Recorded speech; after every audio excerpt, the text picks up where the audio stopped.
Bueno, pues proseguimos con la primera mesa del día. Me voy a limitar simplemente a una breve presentación de estos cuatro gigantes de la razón y palabras de sentido común. Quizá no necesiten presentación, pero por si acaso, pues voy a ello. Bueno, pues tenemos en primer lugar a Laura Rodríguez Montecino. Ella es graduada en Periodismo y Comunicación Audiovisual por la Universidad Carlos III de Madrid, máster en Estudios Avanzados en Filosofía por la Universidad Complutense y en la actualidad trabaja como profesora de Lengua Castellana y Literatura en el Instituto Príncipe Felipe de Madrid.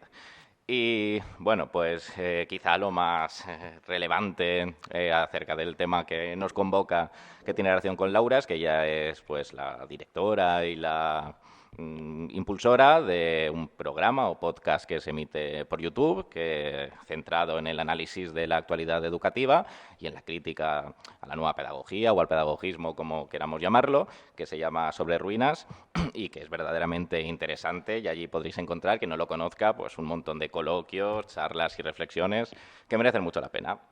Después tenemos a Andreu Navarra. Él es licenciado en Filología Hispánica por la Universidad de Barcelona, con premio extraordinario de licenciatura, y además disfrutó de una beca postdoctoral de formación, se formó mucho después de la carrera. Se doctoró más adelante en Filología Hispánica. Claro, si no estáis atendiendo. Claro. Yo soy hijo de la LOCSE, entonces hay algunas competencias que todavía no domino demasiado. Bueno, se doctoró en Filología Hispánica por la Universidad y actualmente es profesor de Literatura y Lengua Castellana en un instituto público. Bueno, es colaborador del Máster Universitario de Humanidades por la UOC, escritor, historiador, ha publicado varios libros de historia. Y en el tema que nos concentra, pues ha publicado dos libros fundamentales, los ha nombrado antes Juan en su conferencia inaugural, que son de evaluación continua, informe urgente sobre alumnos y profesores de secundaria en la editorial Tusquets y Prohibido aprender, un recorrido por las leyes de educación de la democracia en la editorial Anagrama. En tercer lugar, tenemos a Xavier Massó, licenciado en Filosofía por la Universidad de Barcelona y también licenciado en Antropología Social y Cultural por la Universidad Rovira i Virgili de Tarragona. Es catedrático de Enseñanza Secundaria por la especialidad de Filosofía y secretario general del Sindicato de Profesores de Secundaria, además de presidente de la Fundación Educativa Episteme. Si no la conocéis, pues tienen una página web donde pues podréis ver todos sus proyectos, también charlas, conferencias y una barbaridad de material interesantísimo y muy útil, la Fundación Episteme. Además, ha sido colaborador en la sección Aula del Diario de Girona y ha escrito una obra pues, fundamental en esta crítica a la nueva pedagogía, El fin de la educación, la escuela que dejó de ser, en la editorial Acal. Y, por último, Pascual Gil. Es licenciado en Historia por la Universidad de Alicante y profesor de Geografía e Historia en un instituto público también en Alicante. Para quien utilice Twitter frecuentemente, no creo que le haya pasado desapercibido Pascual, uno de los más activos e interesantes críticos con hilos mordaces, irónicos y, en fin, pues interesantísimos. Y en breve va a publicar su primer libro, si no me equivoco, que se titula Escola del Endaest, la educación en peligro, en la editorial Apóstrof. Y nada, ya por último, y me callo, pues vamos a comenzar, si os parece bien, por Xavier Massó, cuya ponencia se titula Mercantilización y ficción educativa. Muchísimas gracias.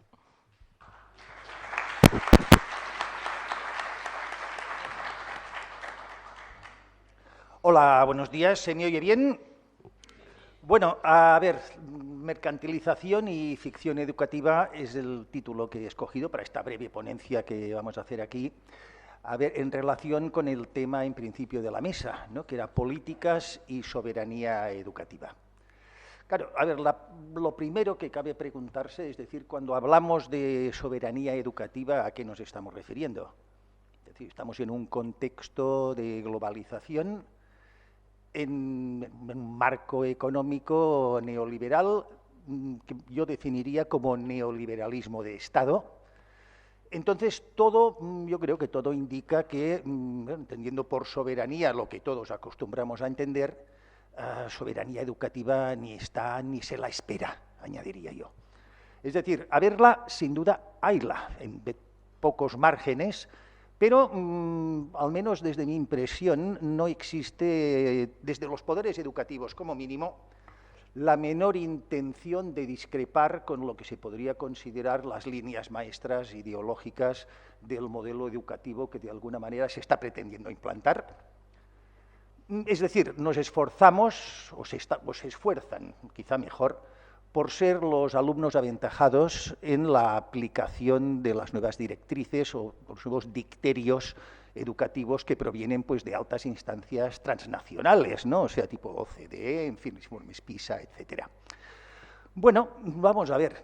Realmente, como dice Gregorio Luri con cierta frecuencia, a propósito de esto de la soberanía educativa, realmente es curioso que, por ejemplo, Andreas Schleicher, que es bueno, el factotum, ¿no? de todas las pruebas PISA, etcétera, es muy relevante que allí donde va acostumbra a decirles que lo están haciendo muy bien, aunque vaya a Singapur, donde tienen un sistema de cultura del esfuerzo que aquí se consideraría pues absolutamente aberrante, les dice que lo están haciendo muy bien. Pero es que luego viene aquí y también dice, sí, lo estáis haciendo, quizá un poquitín demasiado memorísticos, pero lo estáis haciendo muy bien. Bueno, Luri dice que tiene coleccionados todas las declaraciones de este hombre, allí donde va, lo que les dice que algún día la sacará, ¿no? Bueno, vamos a ver, ¿es verdad entonces o no es verdad? Sí, claro. ¿Por qué? Pues porque en función de la posición que ocupa en el orden económico mundial cada país, pues le corresponde una determinada posición, es decir, y se puede permitir unos determinados lujos y otros no. Nosotros estamos en una posición que nos guste o no es semiperiférica con respecto a lo que serían los fuertes centros de poder económicos, y lo que nos corresponde pues es un sistema educativo de chanclas, vamos, y no digo la segunda palabra que ha dicho alguien en alguna ocasión, ¿no? Es el modelo educativo que nos ha tocado, lo que se nos ha impuesto. ¿Se puede hacer algo contra esto? Bueno, márgenes hay, sin duda, pero muy escasos. Es decir, el riesgo sería aislarte, que en el fondo sería mi propuesta, claro. Aquí el gran problema es que, yo lo que voy a desarrollar es lo que le llamo perdón por el palabra, la incompatibilidad ontológica entre un sistema educativo fundamentado en el modelo ilustrado y en lo que luego se ha venido a llamar la escuela republicana, con una economía o con un sistema económico bajo esto que ya he citado como el neoliberalismo de Estado. ¿Por qué? Bueno, pues por una razón muy simple. Vamos a ver, una de las posibles definiciones del sistema económico capitalista es aquel sistema económico que tiende a la mercantilización de todas las cosas. Es decir, la propensión es esta. El neoliberalismo consiste simplemente en darle rienda suelta a esta pulsión. Es decir, lo cual equivale a una desregulación de toda una serie de ámbitos que de una forma u otra estaban al margen o medio al margen de esta dinámica de mercado. Es decir, estamos en un proceso que yo defino como de plena mercantilización de la educación. Algo que pues, es incompatible, ya digo, ontológicamente con un modelo educativo ilustrado.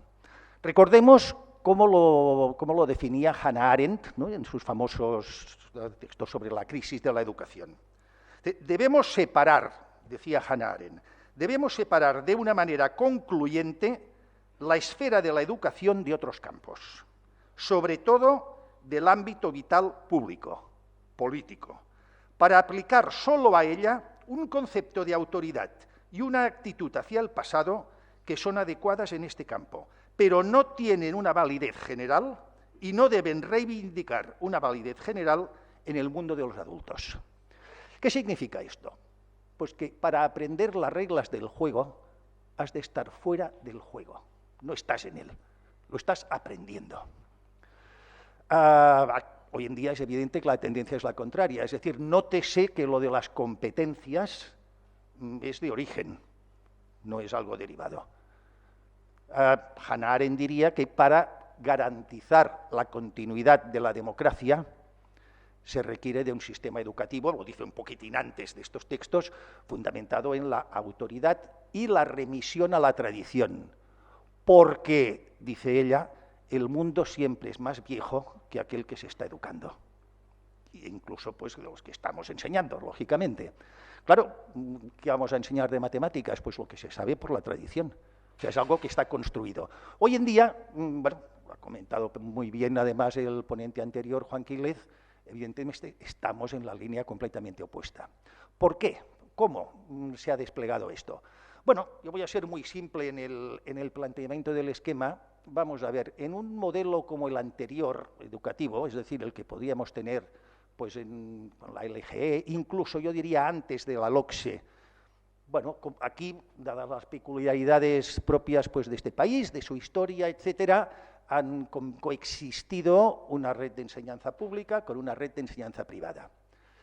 Pero educativamente el contexto no era de plena mercantilización, era un contexto de semi-mercantilización, por decirlo así, en el caso de la escuela privada, con un marco legal en el cual el objeto de la actividad, sea un instituto, una escuela pública o privada, sigue siendo la enseñanza. Hoy en día ya no será así, y esta es la gran diferencia. Es decir, es el salto cualitativo que permite esta desregulación, que lo que voy a intentar explicar muy brevemente es cómo se produce. Vamos a ver, en un centro público, la actividad docente bueno, vive del presupuesto, del erario público, pero digamos que se agota en sí misma en cuanto a tal. Obviamente produce unos beneficios sociales e individuales, etcétera, pero la realización de la actividad es el objeto en sí misma. En un centro privado no es así, es decir, la actividad ciertamente requiere de un retorno en el capital invertido inicial, es decir, requiere de un beneficio. Bien, en la medida que haya un marco legislativo que, dicho simplificadamente, impone un currículo, a la posibilidad de negocio de la enseñanza privada está sujeta a la lógica objetiva de la dinámica docente de la enseñanza. Una cosa es, por decirlo así, hacer negocio con la educación y otra cosa muy distinta es convertir la educación en un negocio. Hoy en día estamos ya en la situación en que la educación se ha convertido en un negocio. Esto se ha llevado a cabo, yo entiendo que muy perversamente. Es simplemente la segmentación del producto y su conversión en un bien de consumo acabado. Claro, esta segmentación es necesaria para poder diferenciar, es decir, si estamos en un mercado con un bien mercantilizado, al cual llamamos educación, que está sometido plenamente a las leyes del mercado, esta segmentación, economización de la educación es ineludible. De lo contrario, no hay concurrencia posible. Académicamente hablando, no la hay. Si el programa de cuarto de la ESO, pongamos de primero, por el ejemplo que iba a poner, pues incluye la explicación del teorema de Pitágoras, el teorema de Pitágoras lo aprenderá, se impartirá y lo aprenderá por igual el alumno de la pública que el alumno de la privada. Y lo mismo con el resto del currículo. Claro, ¿qué puede ofrecer en este marco donde todavía legalmente está sujeta la enseñanza a la lógica de la propia enseñanza y no a la del mercado? Bueno, pues puede ofrecer aspectos, lo que en economía se denomina factores que de alguna manera contribuyan a un incremento del valor marginal. Pero es que este valor marginal no puede ser académico, porque el teorema de Pitágoras se agota en sí mismo. Es decir, y se puede explicar en un centro público o en un centro privado. Por lo tanto, las posibilidades de beneficio real que puede ofrecer un centro privado están limitadas al ámbito de lo complementario o acaso incluso de lo suplementario, en el sentido de decir, bueno, pues no, es que ofrezco actividades complementarias en el club de polo, bueno, que también tiene su coste, lógicamente, pero esto no es académico. Y de lo que se trata precisamente en esta reconversión que se está sufriendo es de mercantilizar lo académico, que es el objeto originario que da sentido a un sistema educativo. Esto se hace por medio precisamente de convertir en un factor marginal aquello que no lo era. Simplemente, bueno, pues usted no va a explicar no vas a decirlo así, pero usted no va a explicar el teorema de Pitágoras o no va a explicar derivadas o la historia pues la empezará usted a partir de 1910. ¿Por qué? Bueno, es decir, estoy ajustando a un determinado modelo algo que permite, digámoslo así, permite la diferenciación entre centros. Obviamente ahí quien recibe las del pulpo es la escuela pública. ¿Por qué? Bueno, porque es a la que se castiga. Es decir, partimos de la base que no había diferencia académica. Lo que hay que hacer es establecerla. Y la única posibilidad de que uno se pueda diferenciar es quitarle a otro aquello que tenía. No, usted ahora va a explicar menos. Luego podemos inventarnos que lo hacemos competencial, que es que aquí vamos a arreglar el título, no se preocupe, aquí no va a repetir de curso, todo lo que queramos. Pero lo que aquí se está resintiendo entonces es algo que se estaba haciendo que se deja de hacer. Con lo cual se convierte en un elemento distintivo que permite un incremento de valor marginal a lo que antes no era esto, sino que simplemente era el objeto de cualquier centro de enseñanza, fuera público o fuera privado.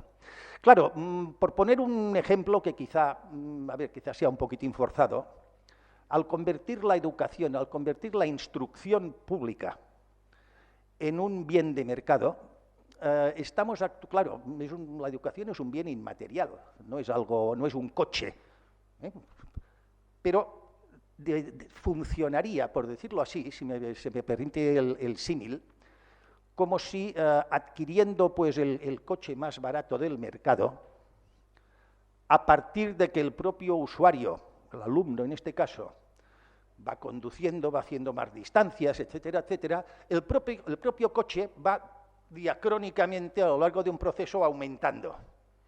Es decir, y uno acabará teniendo pues, un Rolls Royce, el otro un Ferrari Testarossa y otro a lo mejor solo le interesa un coche pues, con más capacidad. En fin, como si el propio coche, el propio producto, fuera él mismo evolucionando de acuerdo con las exigencias o las necesidades del usuario.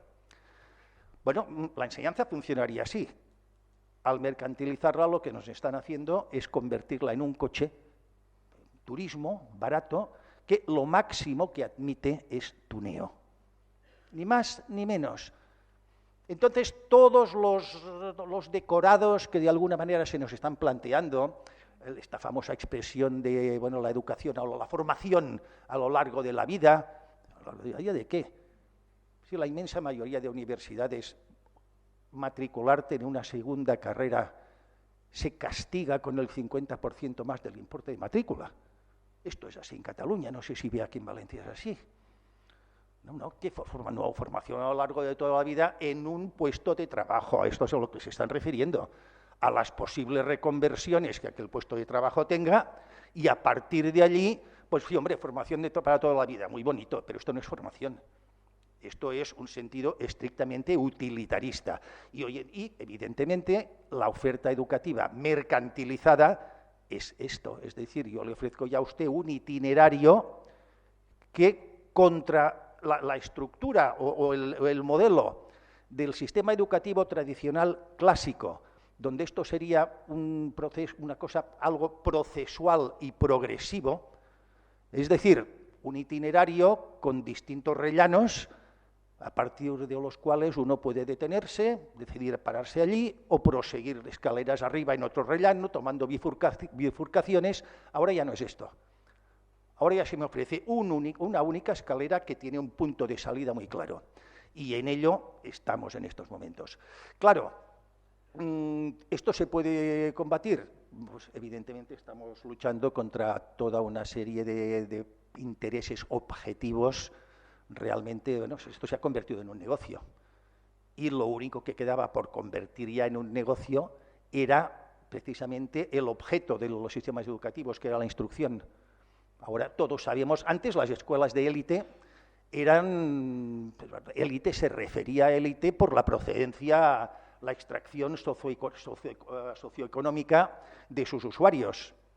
Hoy en día ya no es así, no, es que allí enseñan, allí enseñan. Bueno, claro, que cuando tú dices que allí enseñan, lo que estás diciendo inevitablemente también es que allá no enseñan, lógicamente. Es esto, bueno, acabo ya, que se me está acabando el tiempo. A ver, acabo con una pregunta que al mismo tiempo creo que formula la respuesta, ¿no? Vamos a ver, puede dar la impresión de que hay una auténtica conspiración detrás destinada a cargarse la enseñanza. Bueno, puede que sí.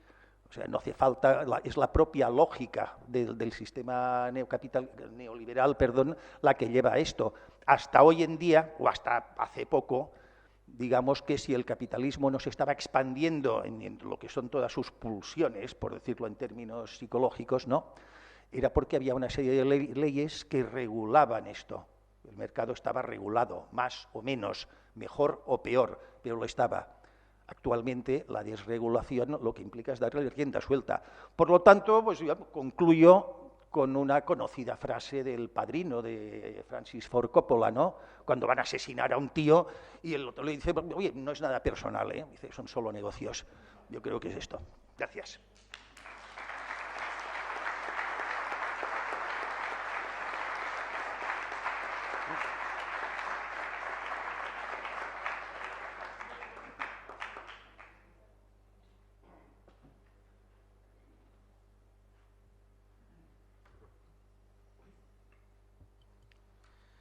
A ver si mañana te vas a despertar con una cabeza de caballo.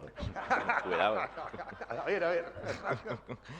Bueno, proseguimos con Andreu Navarra. Su ponencia se titula ¿Qué hacer? De la escuela escaparate a la escuela para la democracia.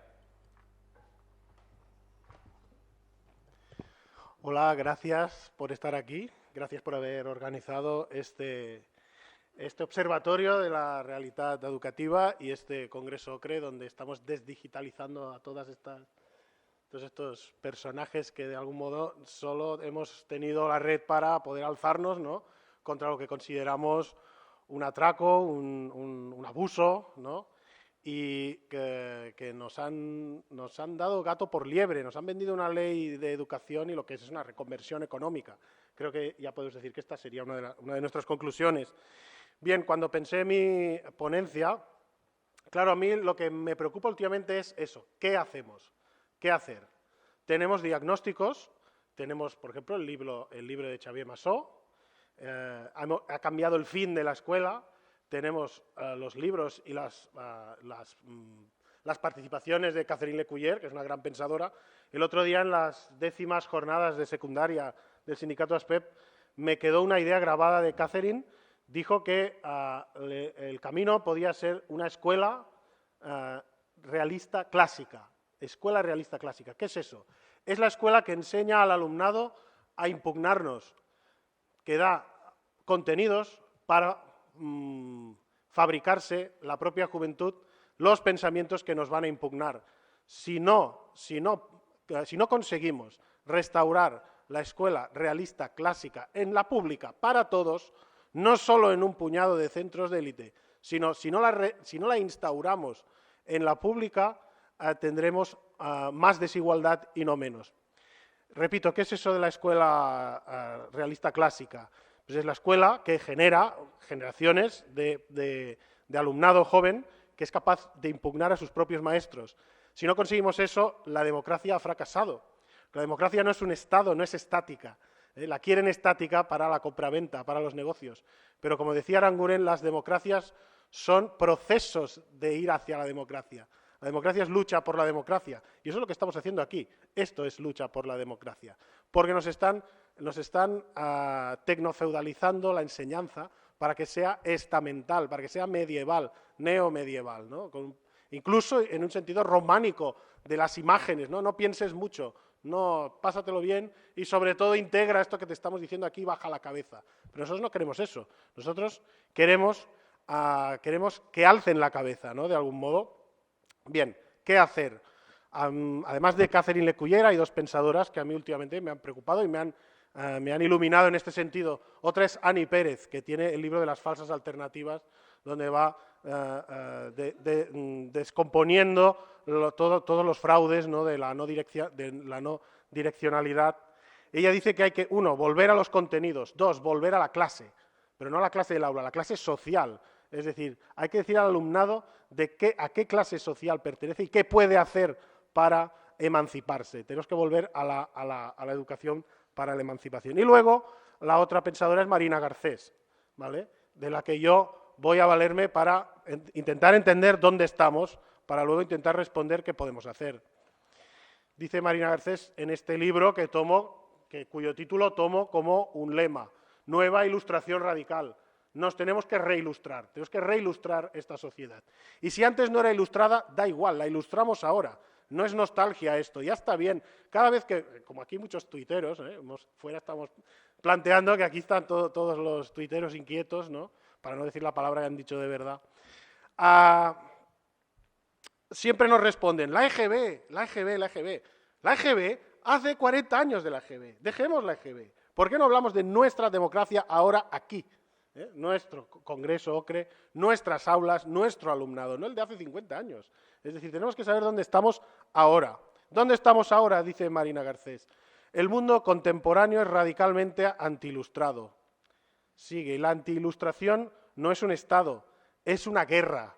Estamos en guerra, una guerra simbólica, con violencia simbólica contra el alumnado, porque hay un populismo muy agresivo que invita a dejar de estudiar, a dejar de aprender, a dejar de desarrollarnos, y eso a mí me parece bastante criminal.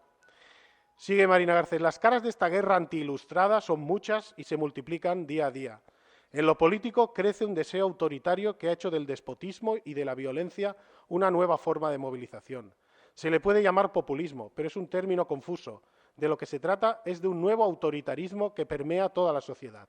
En el plano cultural triunfan las identidades defensivas y ofensivas, el blanco y negro, la política de Twitter, Donald Trump, todo esto ha llegado aquí. Las imposiciones pedagógicas, la falta de pluralidad interna, la falta de democracia en los centros.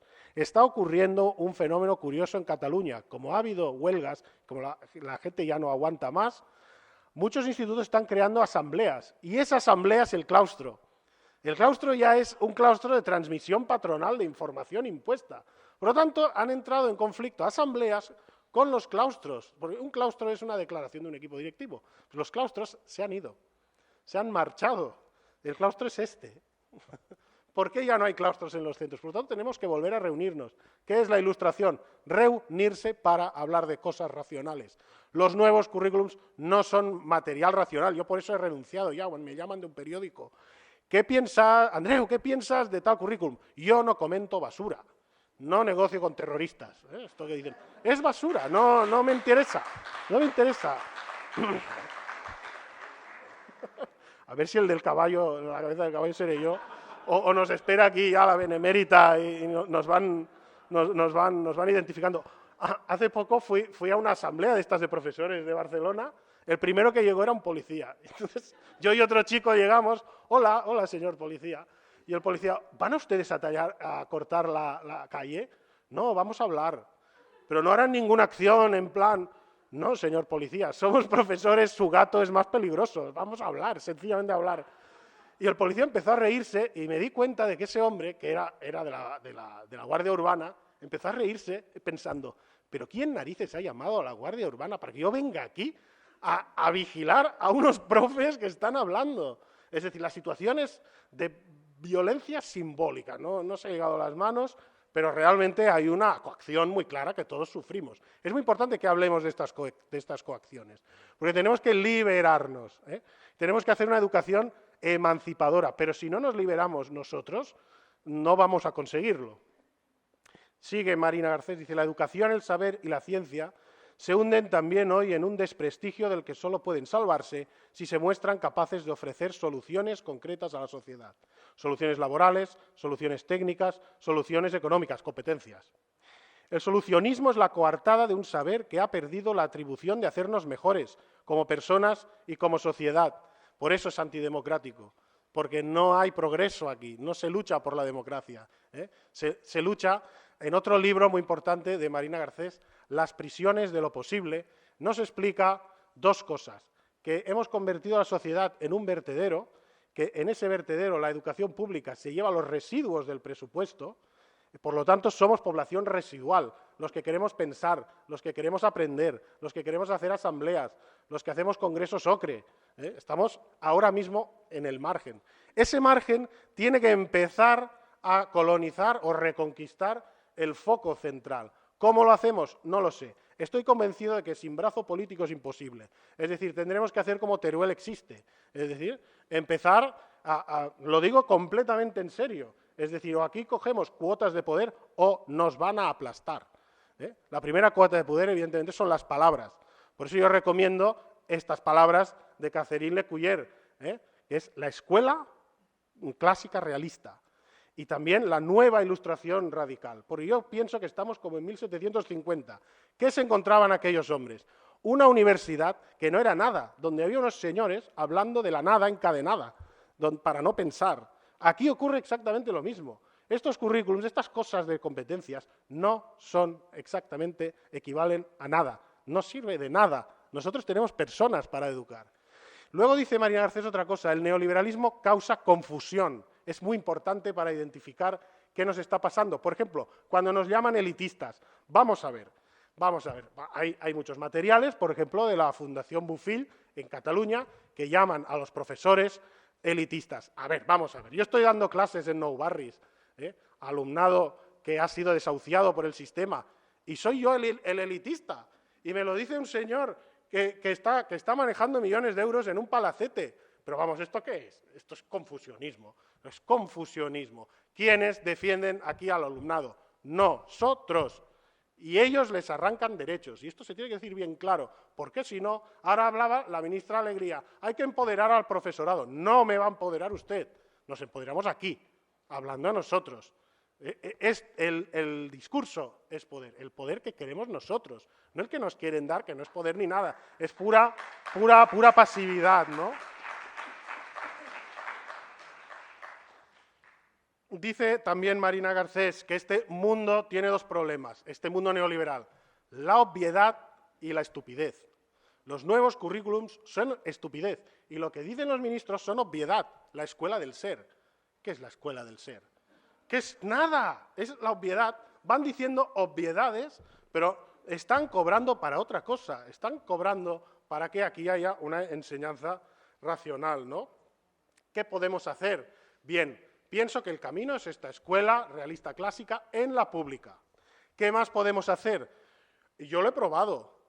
¿Han probado de leer los currículums al alumnado?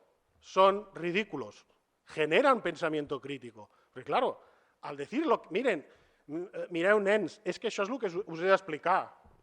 ¿Cómo? Si nos tratan de tontos. Es que nos tratan como ganado, como si no tuviéramos inteligencia. Que dejen de insultarnos, porque el alumnado tampoco es estúpido. Pero los materiales que nos están... Ahora mismo comentaba un compañero que estaba haciendo ethical values en inglés, que nadie entiende, Bertrand Russell, todo esto es una estupidez. Y la educación no puede ser ni posmoderna ni estúpida. Tiene que ser racional e ilustrada. Es el único camino posible. Escuela clásica realista y nueva ilustración. Darnos cuenta de que somos ilustrados y queremos reilustrar o ilustrar por primera vez, me da igual. Y esto lo relaciono con lo que ha explicado Juan Quílez del Powerful Knowledge, el conocimiento poderoso. Es exactamente esto lo que tenemos que hacer. A dar los contenidos, como dice Ani Pérez, para que se cree la conciencia democrática de ahora y del futuro. Bien, no sé cómo vamos de tiempo. ¿Me queda 5 minutos? Vale. Dice Marina Garcés, estamos a las puertas de una rendición. La rendición del género humano respecto a la tarea de aprender y autoeducarse para vivir más dignamente. Esto es lo que aquí hemos empezado a tratar de evitar. Nosotros no nos rendimos. Este congreso es el congreso de la gente que no se rinde, que va a intentar volver a educar. ¿Lo vamos a conseguir? No lo sé, pero yo soy historiador. La gran pregunta, ahora que hemos hablado de Hannah Arendt, es ¿cómo fue posible lo de Hitler? Porque le dejaron. Nadie hizo absolutamente nada. Y si aquí nosotros... nadie se levanta contra la mercantilización de la educación, es que hemos perdido ya el norte como ciudadanos.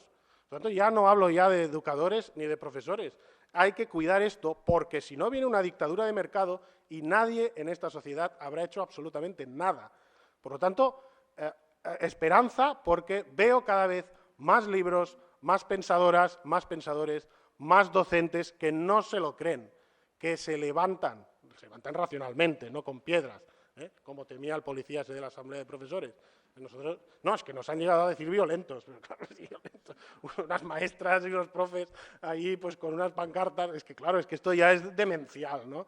Hemos entrado en una fase demencial porque necesitan imponer todas estas porquerías para vender, para conseguir dinero. Es una élite extractiva, no educativa. Sigue Marina Arces, dice, ¿y si nos atrevemos a pensar de nuevo la relación entre saber y emancipación? Esto es lo último que diré. Repito la pregunta. Y le copio el sistema de las conclusiones a Juan Quílez, que me ha encantado esto de dejar las conclusiones en blanco. Te lo voy a robar porque es maravilloso. Voy a acabar con esta pregunta. ¿Y si nos atrevemos a pensar de nuevo la relación entre saber y emancipación? Solo nos puede liberar el saber, el contenido real. El contenido real y la discusión ilustrada que se puede, la dialéctica. Eso es lo único que puede liberarnos a nosotros y a nuestro alumnado. Muchas gracias.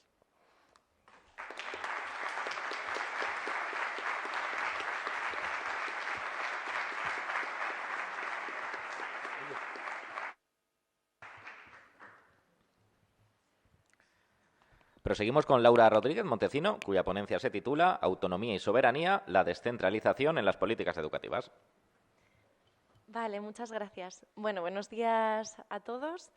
Y bueno, no quiero detenerme mucho así en los preámbulos, pero sí que quería empezar agradeciendo y felicitando a OCRE por la organización de este congreso, que yo creo que es valiente, es necesario y además es un soplo de aire fresco entre un montón de congresos y seminarios que repiten una y otra vez la ideología pedagogista, ¿no? Yo creo que esta excepción es una buena noticia. La verdad es que yo no tengo muy claro hasta qué punto mi presencia aquí está justificada, porque lo que dice ese rótulo es que este es un congreso de expertos docentes y como debo de ser una antigua que piensa que experto es el que tiene experiencia en su campo y no el que sin haber trabajado en él vende alguna solución mágica, pues creo que merecen mucho más estar entre los ponentes pues las personas que se sientan conmigo que yo. Pero bueno, vamos a intentar decir algo sobre el tema de esta mesa, cuyo título propuesto es Políticas y soberanía educativas. Entonces, bueno, hay muchos enfoques que se podrían utilizar para abordar este tema. Mis compañeros han empleado ya algunos. Pero bueno, conectando también un poco con algunos temas que ha puesto encima de la mesa Xavier, yo quería hablar de una noción que ha sido fundamental en las políticas educativas y hablando de soberanía de los últimos años en muchos países de Europa y de América.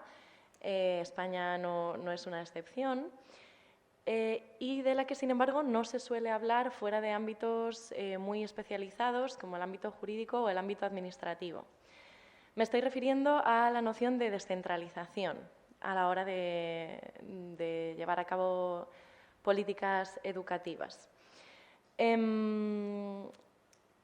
Si hablamos de soberanía, necesariamente tenemos que hablar de poder, ¿no? De quién toma las decisiones relativas a la organización, a la financiación, a la dotación y a la programación educativas. Entonces, digo, hay que tener en cuenta cuál ha sido la política seguida por todos los países en la esfera de influencia de esos centros de poder a los que antes se refería Xavier, que es justo estos procesos de descentralización, que es una noción que habitualmente ha aparecido conjugada con la noción de autonomía, siendo que no siempre ambas cosas son compatibles, ¿no?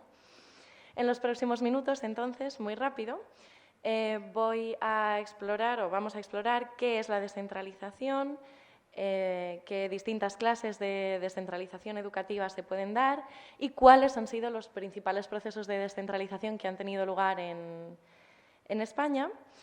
Los vamos a ver de una forma muy general, por falta de tiempo, pero si a alguien le interesa cómo se ha dado el proceso de desarrollo legislativo que ha conducido a la situación presente, voy a publicar en breve un trabajo que sobre esta cuestión hice en 2017, por si alguien tuviera interés. Por otra parte, cuando se trata de la toma de decisiones y del reparto del poder en el ámbito educativo, como en cualquier otro ámbito de las políticas públicas, priorizar un principio, como en este caso es el principio de descentralización y el de autonomía, supone dejar de priorizar o de contemplar otros principios informadores del sistema educativo, porque en política ninguna decisión es neutral. Entonces, decidir organizar un sistema educativo de una cierta manera significa dejar de organizarlo de otra, ¿no? En los orígenes del sistema de instrucción pública, a que se han referido mis compañeros previamente, la escuela republicana, que nace de la mano del Estado moderno y con la caída del antiguo régimen, primaba, y así ha sido hasta hace muy poco tiempo, el principio de igualdad de oportunidades y de igualdad de oportunidades de acceso al sistema educativo, en la medida en que los sistemas educativos generados por los Estados-nación buscaban totalizar o universalizar por primera vez, en contraste con el antiguo régimen, el acceso a la educación de todos los ciudadanos por igual. De esta época es de donde procede también la concepción del sistema educativo no como un bien de mercado, sino como un mecanismo de igualación de clase, justamente, y su posterior consideración como ascensor social, esta idea del sistema educativo como ascensor social que a todos nos resulta familiar, con todas las críticas antimeritocráticas que se puedan plantear y que probablemente darían para otro debate, ¿no? Este enfoque de la igualdad, como seguramente refrendan también las exposiciones de mis compañeros, está hoy en decadencia, probablemente en favor de otros, y eso es lo que voy a tratar de demostrar. En tanto, la priorización de la autonomía o de la descentralización en las políticas educativas españolas se ha realizado justamente en detrimento de este principio de igualdad, pues vamos a ir analizando, cuando veamos las clases de descentralización, cómo han ido afectando a la igualdad de oportunidades de los ciudadanos españoles en su acceso a la educación. Voy entonces, ya me da la sensación de que estoy hablando así como un poco aceleradamente, pero es que no me quiero pasar de tiempo, cosa que haré seguro. Voy a aligerar. Voy a empezar entonces por definir un poco esta noción de descentralización, por si alguien no sabe muy bien a qué me estoy refiriendo. La descentralización se suele definir como el proceso por el cual el poder decisorio o la toma de decisiones, que puede estar más o menos concentrado en una institución, se reparte con el fin de acercar esta toma de decisiones al usuario o al destinatario final de la legislación o del servicio público. Aquí hay que distinguir la descentralización, que consiste en el reparto del poder educativo, el reparto de la capacidad de decidir, de planificar y de ejecutar, y muchas veces también de legislar. Hay que distinguir, digo, la descentralización del mero reparto de la gestión y de la administración, que se ha llamado muchas veces desconcentración. Descentralización y desconcentración no son la misma cosa, y así un sistema puede estar muy desconcentrado, de forma que, por ejemplo, haya muchos centros educativos con autonomía de gestión en todo el territorio, pero que, sin embargo, esté muy centralizado porque las decisiones se tomen desde algún núcleo de poder que sea responsable de todas estas decisiones, ¿no? La descentralización es un término que procede de la administración política en general, y ya siento que mi ponencia esté siendo tan técnica, luego lo aterrizaré un poco más. Digo que la descentralización es un término que viene de la administración pública, no es exclusivo de la educación. Se puede aplicar a muchos ámbitos diferentes de la función pública, y cuando se aplica a la educación se puede dar a al menos 4 niveles distintos, y esto es importante para lo que luego quiero decir. El primer nivel es el de descentralización regional, y en este caso la toma de decisiones y la facultad legislativa se desplaza pues, a los gobiernos de los estados en estados federales, en nuestro caso a las autonomías o a las regiones. Este es el primer nivel. El segundo nivel de descentralización educativa posible es la descentralización a nivel local, en que este poder decisorio se traslada a los municipios o a las localidades. El tercero es la descentralización hacia los propios centros educativos, y en este caso son los centros los que toman una serie de decisiones educativas relativas a la organización, a la gestión, a la planificación o incluso al programa o el currículo. Y por último, podría darse un cuarto nivel, que es la descentralización hacia el profesorado, hacia los propios docentes. Y a este nivel, y esto existe en algunos sistemas educativos, se cede parte de la toma de decisiones a los propios profesores, que están autorizados a completar el currículo, organizar y planificar sus clases e incluso gestionar los recursos a cierto nivel. Esto, hace no tanto tiempo, se llamaba antes libertad de cátedra, con otro nombre. Bueno, habría que aclarar que un sistema esté muy descentralizado en uno de estos niveles no quiere decir necesariamente que no esté muy centralizado en todos los demás, como ya veremos. En nuestro caso, en España, de todos estos niveles, la descentralización educativa se ha producido principalmente en dos. El regional, por un lado, y el de los centros educativos, por otro, hacia las regiones y hacia los centros educativos. Una vez más, pues vamos a ver cómo decidir dar autonomía a estos dos niveles supone no decidir darla a otros. Vamos a observar, entonces, muy por encima estos dos procesos de descentralización con sus consecuencias. Como digo, estos procesos no han sido en absoluto exclusivos de España, sino que se han llevado a cabo en otros países de América y Europa, a medida que las políticas que podríamos llamar neoliberales, junto con la invasión del pedagogismo, iban reconfigurando los sistemas educativos de estos países. Y así, por ejemplo, coincidiendo con la mayor operación de transferencia de competencias educativas en España en los años 90, se publicó el famoso informe de Lors, o La educación encierra un tesoro, que muchos conoceréis, en que ya se preconizaba esta necesidad de descentralizar la educación porque se asimilaba la descentralización con modernización y la centralización con estancamiento y, en general, bueno, pues con la oposición al progreso y una educación muy carca. Esta conexión es difícil de justificar, pero bueno, dejémoslo de momento aquí. Vamos entonces a ver muy rápidamente cuáles han sido los principales efectos y consecuencias de la descentralización a este primer nivel, al nivel autonómico. En la actualidad, y desde los procesos de transferencia de las competencias educativas en los años 90, España es uno de los países más descentralizados de Europa en materia educativa.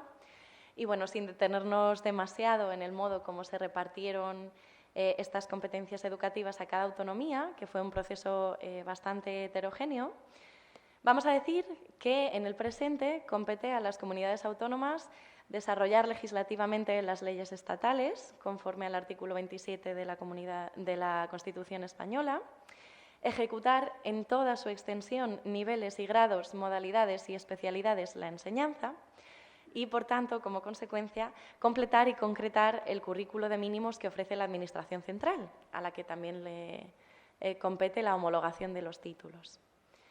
De este reparto de competencias se deriva una serie de consecuencias para la igualdad de oportunidades entre los discentes, en este caso, una desigualdad con razón de territorio.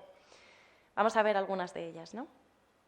En primer lugar, este modelo es un modelo que favorece la competencia entre comunidades autónomas en una tendencia a la que ya apuntó Xavier, que convierte el servicio público educativo en un servicio sujeto a las leyes de la competencia, como digo, formando a los agentes educativos a diferenciar su producto, diferenciar su proyecto educativo. Me estoy refiriendo, sobre todo, a los programas educativos de bilingüismo en inglés, que han sido durante un tiempo el buque insignia de las políticas educativas de ciertas comunidades autónomas y que más tarde se han extendido tristemente a muchas otras. Y digo tristemente porque en la práctica, como muchos sabéis, estos programas de bilingüismo han supuesto un elemento de segregación del alumnado, no solamente entre comunidades autónomas, sino también entre centros dentro de las comunidades autónomas y del alumnado dentro de cada centro también, como sabemos y como veremos. En segundo lugar, habría que mencionar la desigual presencia curricular que, según los distintos desarrollos autonómicos, tienen el español y las lenguas cooficiales en la enseñanza en determinados territorios. Y es que en la actualidad coexisten hasta 4 sistemas distintos, 4 modelos de escolarización según la lengua en las regiones con lenguas cooficiales.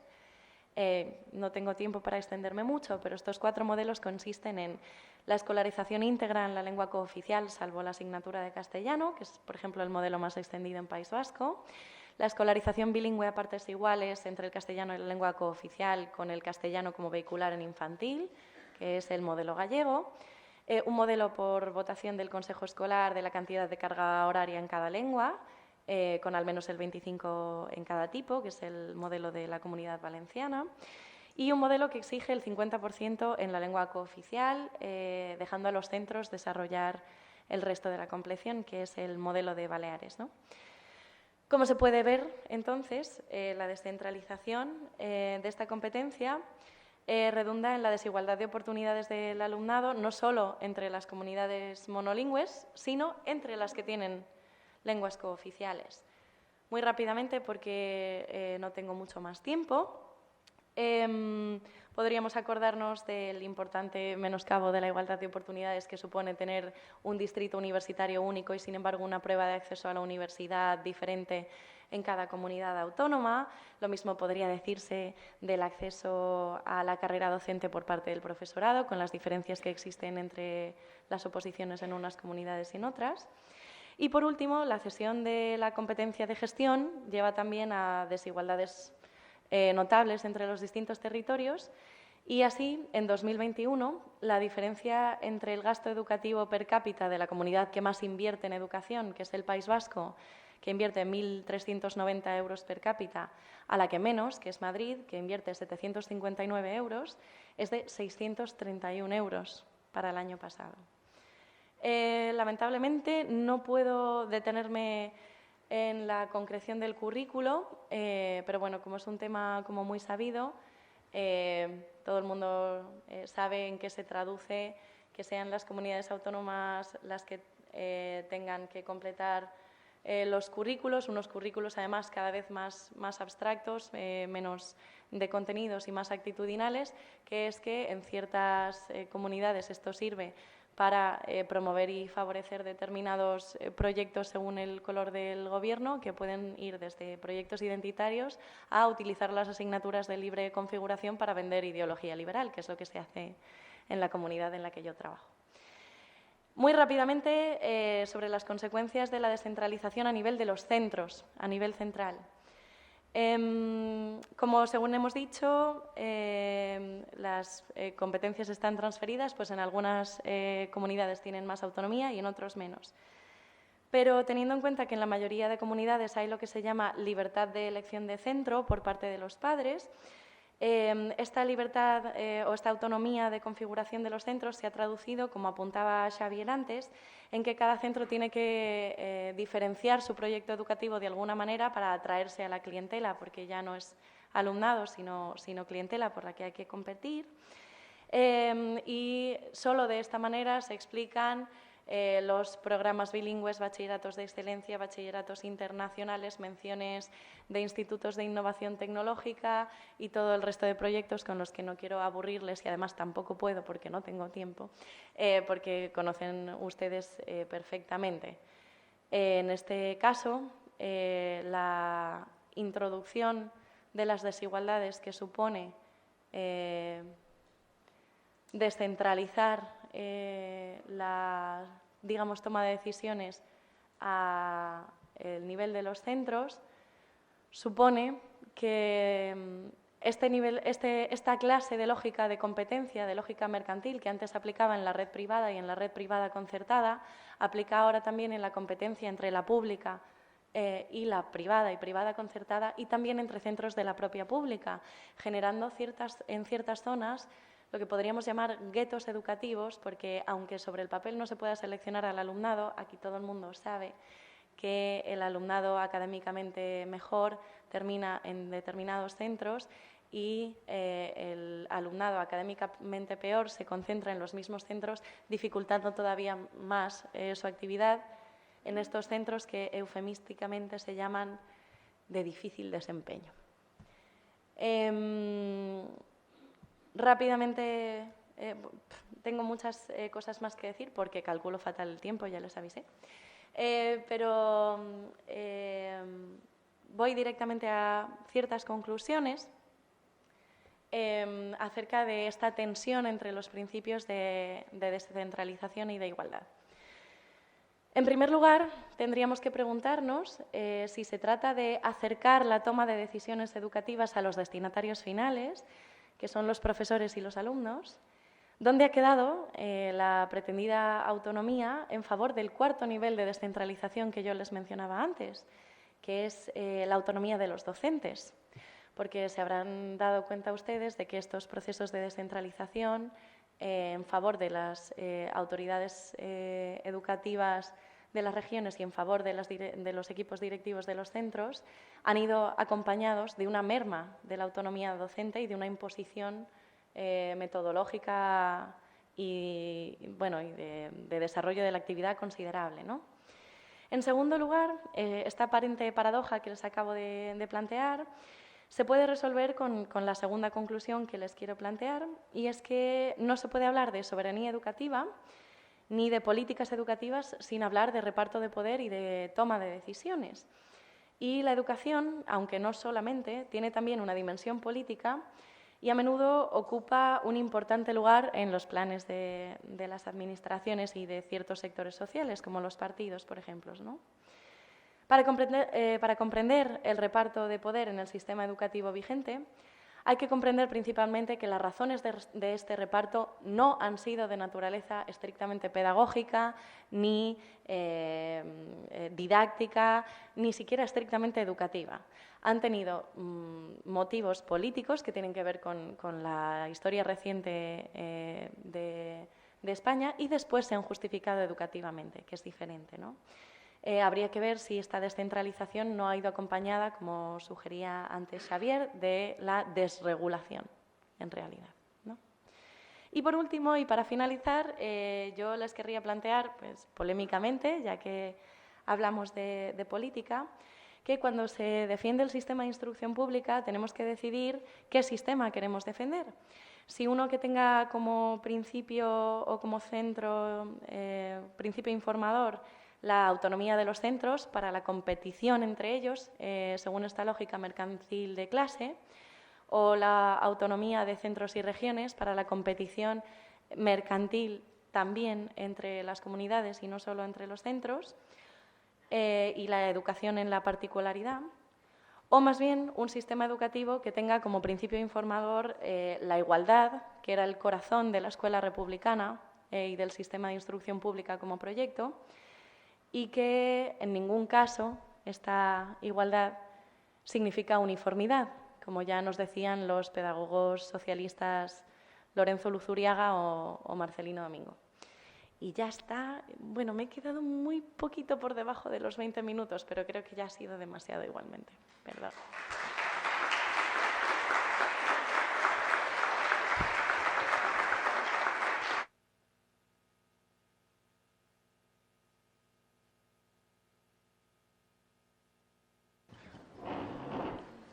Bueno, después de la última intervención, por parte de Pascual, se abrirá un turno de preguntas y se admitirán incluso reflexiones, así que ir pensándolas.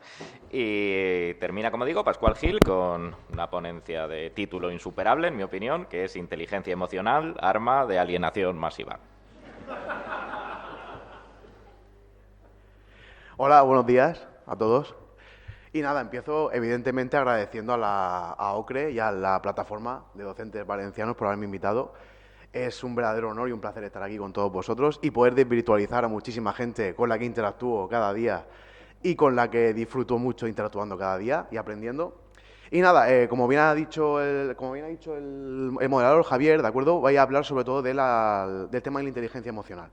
Es un tema que me preocupa muchísimo desde hace unos meses, sobre todo porque he visto una eclosión por todos los lados, ¿verdad?, de cursos, de formaciones, de publicaciones, de entrevistas y sobre todo de expertos, ¿verdad?, que parece que son capaces de enseñarnos a todos a ser en el mundo de hoy, ¿de acuerdo?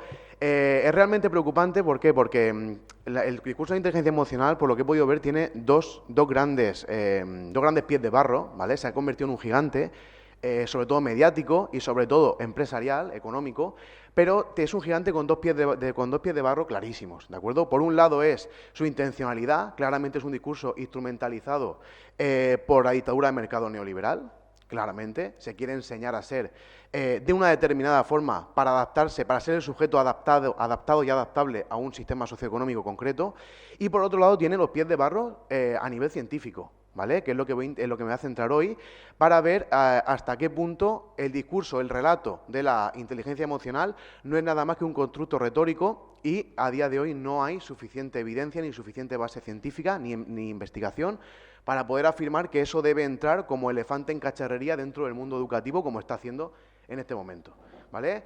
Evidentemente me retrotraigo un poquito para saber dónde viene el concepto y el principio teórico de la inteligencia emocional. Es un principio que, si tiráramos de hilo, nos podríamos ir hasta los años 30, más o menos, con el concepto de inteligencia social de Thorndike, pero realmente los primeros en hablar de inteligencia emocional fueron Mayer y Salovey, ¿de acuerdo?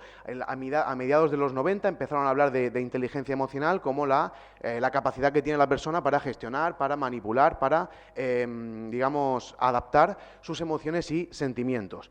No obstante, el que de verdad va a desarrollar esto y va a hacer un buen bolsillo con la inteligencia emocional será Daniel Goleman, ¿de acuerdo? Daniel Goleman con su gran bestseller internacional, que se vendió por todos los sitios, Inteligencia Emocional, publicado en los años 90, creo en el 96, una cosa así.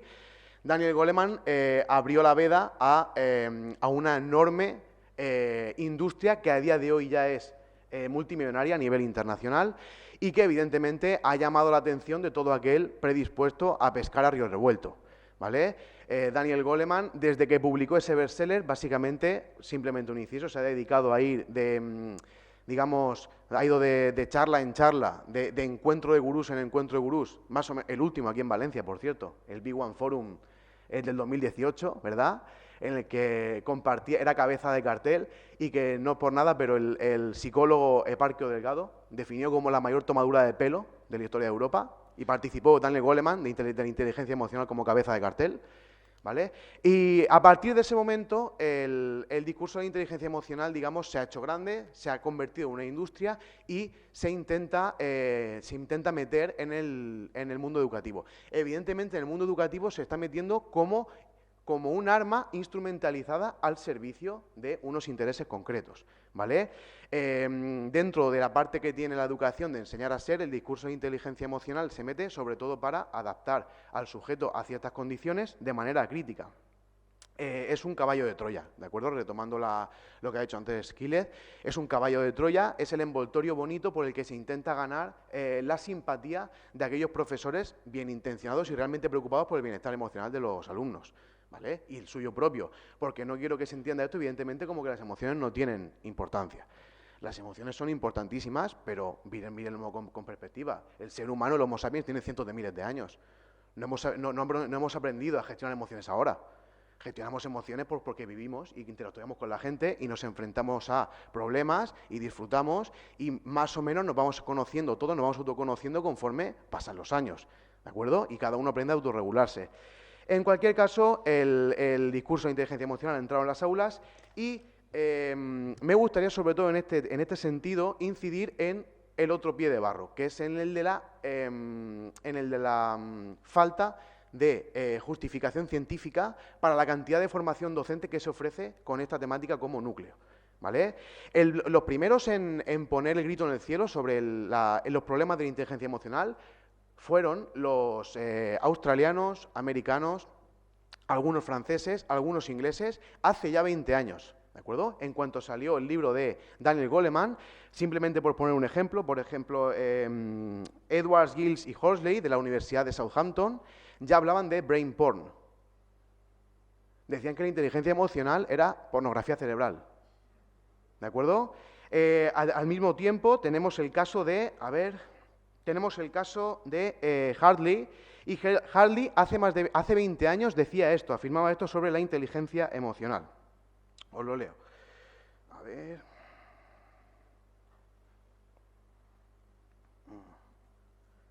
Bueno, pues ahora lo leeré. Bueno, no lo leo. Da igual. Me vengo a España porque no lo encuentro. ¿Qué? ¿A quién? De los tweets. Nada, en cualquier caso, da igual. Hablaban de brain porn hace más de 20 años cuando se hablaba de inteligencia emocional. Os resumo lo que decía, por ejemplo, Hartley de la Universidad de Dundee, en Australia, ¿de acuerdo? Ya hablaba de que la implementación de la inteligencia emocional en las aulas tenía más que ver con la domesticación que realmente con el bienestar emocional de los alumnos. Y esa crítica ya ha pegado el salto dentro de España en los diferentes campos del saber. Tenemos el campo de la psiquiatría, de la psicología, incluso la de la pedagogía, que ya están empezando a dar la voz de alarma sobre cómo cuáles son los resultados y las verdaderas intenciones de la aplicación de la inteligencia emocional dentro de las aulas. Os pongo un ejemplo clarísimo, por ejemplo, Manrique Solana. Manrique Solana hace ya 7 años, en torno al 2014-2015, ya hablaba de esto. Os leo textualmente. Las propuestas de la llamada inteligencia emocional son una mezcla de las ideas rogerianas y del pensamiento budista, tal y como llegó a Occidente a finales de los años 60. Paro. Pensamiento budista. Religión. El budismo es una religión no teísta, no tienen un dios, pero no deja de ser una religión, no deja de ser una sistematización de ideas sobre cómo debe funcionar psicológicamente el ser humano. ¿De acuerdo? Y de ideas rogerianas. Ideas rogerianas se refiere a Carl Rogers. Carl Rogers era el psicólogo, el mítico psicólogo americano de mediados del siglo XX, ¿de acuerdo? Que fue el que implementó, el que puso sobre la mesa por primera vez los dos conceptos de tratamiento no directivo, ¿de acuerdo? Y paciente como centro del proceso psicológico. Que si cambiamos los nombres, quitamos paciente, ponemos alumno, es lo que tenemos ahora, ¿vale? Eso es lo que decía, son una mezcla de pensamiento budista y de ideas rogerianas, tal y como llegaron a Occidente a finales de los 60, es decir, en plena época hippie, ¿verdad? Cuando el orientalismo, ¿verdad? Ex oriente lux, como dirían los historiadores, cuando el orientalismo, todo lo que venía de Oriente, nos parecía mucho más místico, mucho más profundo que lo que teníamos aquí. Cuando mucha gente lo que ha hecho es cambiar el crucifijo por un Buda sonriente, pero sigue siendo tan religiosa como siempre, ¿de acuerdo? Bueno, decía esto. Y decía, a finales de los 90, desarrollar la capacidad de mostrarse, perseverar, soportar las frustraciones y controlar los impulsos, diferir las gratificaciones, tener empatía y confiar en los demás. Es decir, un conjunto de proposiciones inespecíficas de corte moral que ofrecen una forma acrítica y acontextual. ¿De acuerdo? Y esto es lo que se está metiendo dentro de las aulas. Continúa Enrique Solana, ¿vale? Continúa Enrique Solana y dice, pero es que hay más. Recuerdo que Enrique Solana es psiquiatra, doctor en psiquiatría. Hay más. Agradecer las cosas a los demás, hablar con el niño interior, colgar deseos de un árbol o decirse por la mañana qué valioso y capaz es uno mismo. A pesar de que estas descripciones pueden sonar caricaturescas, se encuentran en la práctica totalidad de los libros sobre inteligencia emocional. Y como colofón dice, y es que de eso se trata, pensar con el corazón, metáforas irracionales y vacías de contenido. El corazón no sirve para pensar, ni el hígado ni los pulmones. Están hechos para otras cosas, igualmente importantes, pero no para pensar. El efecto final de la inteligencia emocional no es comprender las propias emociones, sino hacer que el individuo se sienta aceptado, auténtico y perteneciente al grupo, algo que tiene más que ver con la domesticación y la estandarización. ¿De acuerdo? Esto es lo que se está metiendo dentro de las aulas de forma totalmente acrítica, porque yo recibo todos los días correos de Cefire, ¿vale? En el que este tipo de contenido se usa así como si fuera una verdad revelada. ¿Y qué pasa? Que como está tan bien envuelto, queremos que los niños se sientan bien, queremos que los niños se autorregulen, queremos que los niños sepan afrontar los retos que le presenta la realidad, muchos profesores, yo al principio también, bien intencionados, lo compran pensando que así realmente los van a ayudar. Pero no podemos olvidar que, primero, es una teoría no contrastada científicamente y, segundo, que está en manos, es un instrumento en manos de gente que juega en contra de la escuela pública y de su función, ¿vale? Como estaba diciendo, hay muchísimos más. Por ejemplo, desde el campo de la psiquiatría he hablado de Manrique Solana. Unos añitos después, desde el campo de la pedagogía, ¿de acuerdo? El pedagogo, a ver, os lo digo, el pedagogo, sí, Menéndez Álvarez Evia, español, pero que trabaja en Inglaterra, llegaba a esta conclusión hace solo 4 años. El problema no es, por tanto, el trabajo o exposición emocional a la que los profesionales de la educación, los profesores, se puedan ver expuestos, sino la forma en la que la emocionalidad y su potencial subjetivador son manipulados externamente, es decir, la instrumentalización que hace el sistema neoliberal del discurso de la inteligencia emocional. De esta forma, el discurso de la inteligencia emocional como discurso emocional dominante es cómplice de contribuir a la promoción de sujetos adaptables a un sistema neoliberal, mercantil y competitivo sobre el que se concreta la vida educativa y social. Por ello es importante, y lanzo un aviso a los profesores, ¿de acuerdo? Un pedagogo, que después dicen que yo no cito a pedagogos nunca.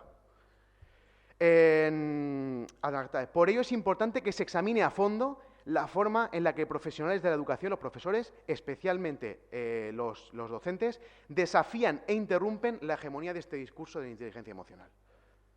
Es decir, están dando un aviso de hay que intentar, o sea, hay que someter a crítica real, a crítica racional, cuáles son las bases teóricas, las bases científicas de este tipo de discurso, ¿vale? Sobre todo si después nos queremos llevar las manos a la cabeza cuando veamos los resultados. Ya para acabar, ¿de acuerdo? Hablaré un poquito de que junto al discurso de la inteligencia emocional y junto a otros conceptos, ¿de acuerdo? Que han hecho ahí como una especie de amalgama, se ha hecho ahí un conglomerado, está surgiendo una nueva corriente, sobre todo en el mundo anglosajón, que es el de la educación positiva. La educación positiva mete el discurso de la inteligencia emocional junto al de la psicología positiva, al del autoconcepto positivo, y al de la mentalidad de crecimiento, ¿de acuerdo? Frente a esta nueva moda, que seguro que en 2 o 3 años la tendremos aquí, de la EdPost, que llaman en el mundo anglosajón, la educación positiva, ya hay profesionales, en este caso el campo de la psicología, como Edgar Cabanas, ¿de acuerdo? O Lamas, que han hecho un barrido teórico, un barrido bibliográfico, buenísimo, publicado el año pasado, en el 2021, en el que llegan a la conclusión de que la educación positiva es una visión terapéutica e individualista de la educación en la que se privilegia el papel de los factores personales y emocionales sobre los factores socioeconómicos, contextuales y estructurales a la hora de explicar y estudiar los fenómenos como la salud, el aprendizaje o el rendimiento escolar. ¿De acuerdo? Ese tipo de educación positiva, como veis, incluso para los propios psicólogos, es una visión terapéutica e individualista. Y es que yo creo que el verdadero objetivo es este, ¿de acuerdo? Hacer de la escuela, hacer del aula una especie de gabinete de terapia de grupo o una cosa así, en la que los niños aprendan desde muy pequeños que sus problemas, el origen de sus problemas es totalmente individual y que se tiene que gestionar desde la gestión individual de la psique, de las emociones y de los sentimientos, olvidando que realmente los problemas están donde han estado siempre, que es en la redistribución de la riqueza. Y con esto termino.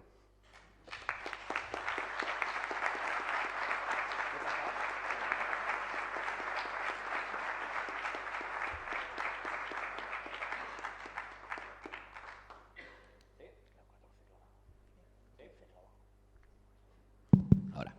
Vale, pues abrimos ahora sí de la terapia y el desahogo colectivo. ¿Preguntas? Sin miedo.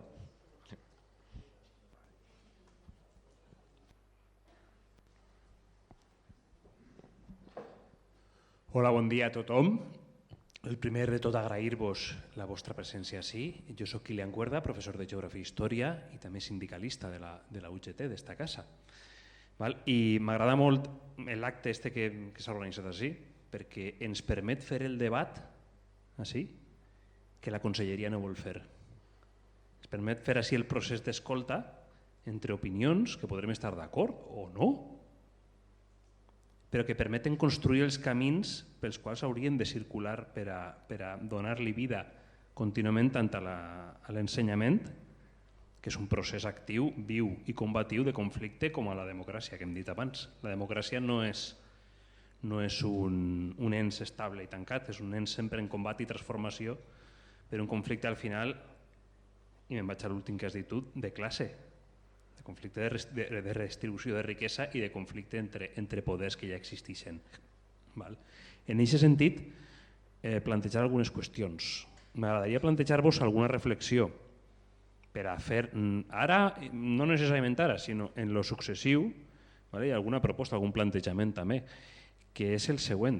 Hem de plantejar, crec jo, el com estudiem i com analitzem la realitat educativa de forma crítica, evidentment, i per això crec que el nom triat per al col·lectiu que s'ha posat en marxa me pareix excel·lent, el d'Ocre. Però en aquest mateix sentit, la crítica que s'ha plantejat així a la mercantilització de l'ensenyament i a les certes posicions neoliberals en les que estem, diguem-ne, envoltats, jo crec que hauria de portar-se més enllà. Crec que potser ens donaria una perspectiva un poc més ampla, plantejar les coses un poc en el llarg període. És a dir, l'educació no se mercantilitza o no està en dinàmiques neoliberals o capitalistes perquè han vingut les competències i els àmbits. A veure, fins al moment actual no hem viscut en un sistema educatiu revolucionari. Existeixen tendències que han enfrontat les desigualtats de la societat, clar que sí, l'escola republicana està molt bé, clar que sí, però no oblidem que durant els últims 200 anys vivim en una societat capitalista i de classe. Així estem en un sindicat obrer i de classe.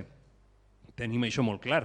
I per tant, tot el sistema educatiu l'ha gestat aquesta societat per a reproduir aquesta societat. I en aquest sistema educatiu hem gestat la resposta també a aquest problema. Des de les pedagogies emancipadores, les pedagogies progressistes, que se van gestar des de l'Institució de Lliure Ensenyament, l'Escola Republicana i tants docents que han qüestionat de forma crítica el sistema en el que estàvem. Però no és que estem ara en un sistema educatiu capitalista perquè la LOMLOE no sé què. Estem en un sistema capitalista des que naix el capitalisme. El capitalisme és un sistema no totalitari necessàriament, quan li convé sí, però és totalitzant. Infiltra i genera hegemonia sobre tot absolutament el que se mou al seu voltant i dins d'ell, com el nostre que estem ara mateix així. Per tant, crec que hem d'obrir aquest enfoc més enllà en el temps i mirar cap al passat per anar cap al futur. Crec que aquests debats són necessaris per a bastir un camí cap a pedagogies i sistemes educatius emancipadors que ens permeten emprar l'educació com a eina de transformació de la societat. Però clar, l'educació realment existent en la que vivim i en la que treballem és la que ha gestat l'estat-nació burgès, no ho oblidem. I front a aquesta realitat estem vivint en processos al final sempre dinàmics, complexos. Com combatim això? Fent aquestes coses. Fent això que estem fent avui ara. Fent debat i fent lluita. Treballant. Els drets se conquisten, les millors es conquisten col·lectivament, encara que després puguem disfrutar-ho individualment. Quines eines tenim per a això? Comentàveu abans, aquests claustres que són assemblees. Sí, tenim l'eina d'unir-nos i en això els sindicats estem a la vostra disposició. Hem fet una batalla estos mesos molt forta en l'ensenyament valencià front a la imposició dels àmbits, que no ha sigut una batalla pedagògica en les sales de profes dels instituts, Ha sigut una batalla de classe i sindical. Per què? Perquè el debat pedagògic, aquí, entre els docents, en aquesta batalla sindical, per dos vies, la democràcia i el món de l'ensenyament, aquí estem parlant de sobirania educativa, i la Conselleria ha treballat tot això des de la imposició pura i dura, quartelària. I dos, les condicions de treball en què treballem nosaltres, perquè no oblidem que per molt vocacional que sigui això, és un treball assalariat. I aquestes condicions laborals repercuteixen tant en les nostres vides com en l'ensenyament dels alumnes. Perquè ens diuen, sí, no, els àmbits, no sé què, tal, interdisciplinaritat, tal. I dius, molt bé, oye, la interdisciplinaritat a mi m'agrada molt. Sí, claro que sí, se poden fer coses molt interessants. No, però espera, sense codocències, sense companys en què coordinar-te, sense hores de coordinació, sense materials, sense formació. I formació me refereix a mètodes de treball, no que te diguin, espera, te dono un curset i ara fas tu també castellà quan has fet història, la carrera. I dius, espera, para. Claro. És a dir, eixe, diguem-ne, actuar de la Conselleria, qual si fora patronal pura i dura del sector més explotador, genera problemes de classe que són els que patim nosaltres com a treballadors assalariats i els que pateixen els nostres alumnes com a resultat d'aquesta degradació que genera aquesta imposició violenta, diguem-ne, violenta en lo simbòlic, evidentment, no en lo físic, d'un model. Què hem fet ahir? Hem fet una batalla important unificant aquesta comunitat educativa entorn a aquesta reivindicació de democràcia al món del treball i bones condicions de treball. Este dilluns pròxim ens veurem en conselleria.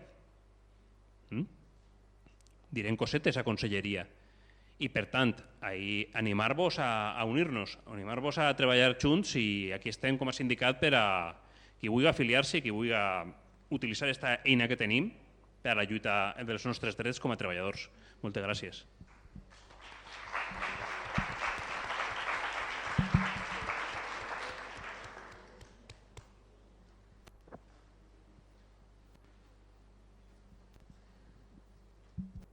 Gracias. Me llamo Yolanda, vengo de Madrid.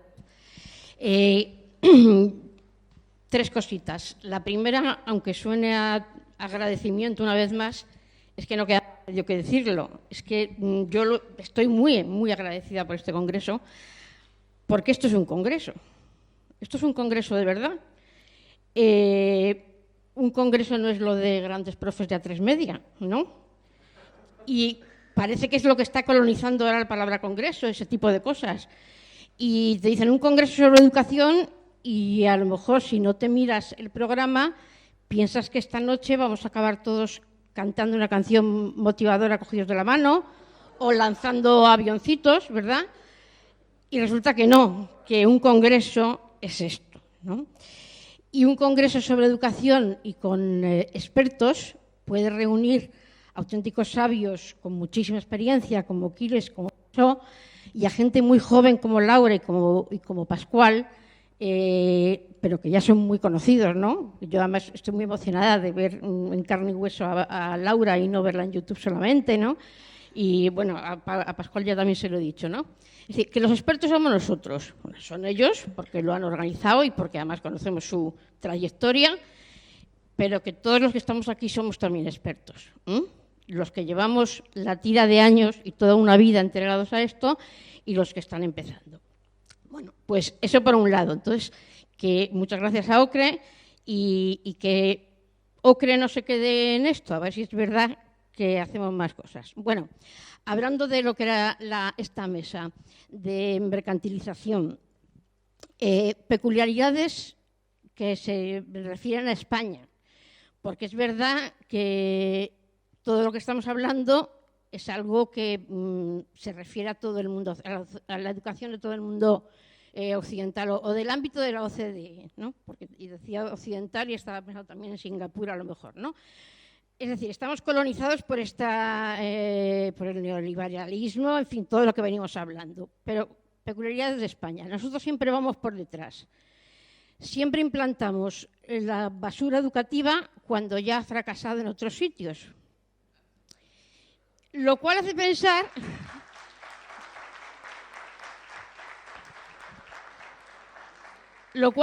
que a lo mejor es que nuestros gobernantes son más listos y no lo implantan cuando ya ha fracasado. Fracaso es para nosotros, que somos docentes.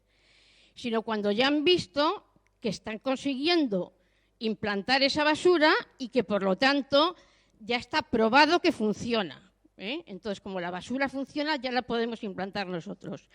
Esa es una peculiaridad muy nuestra.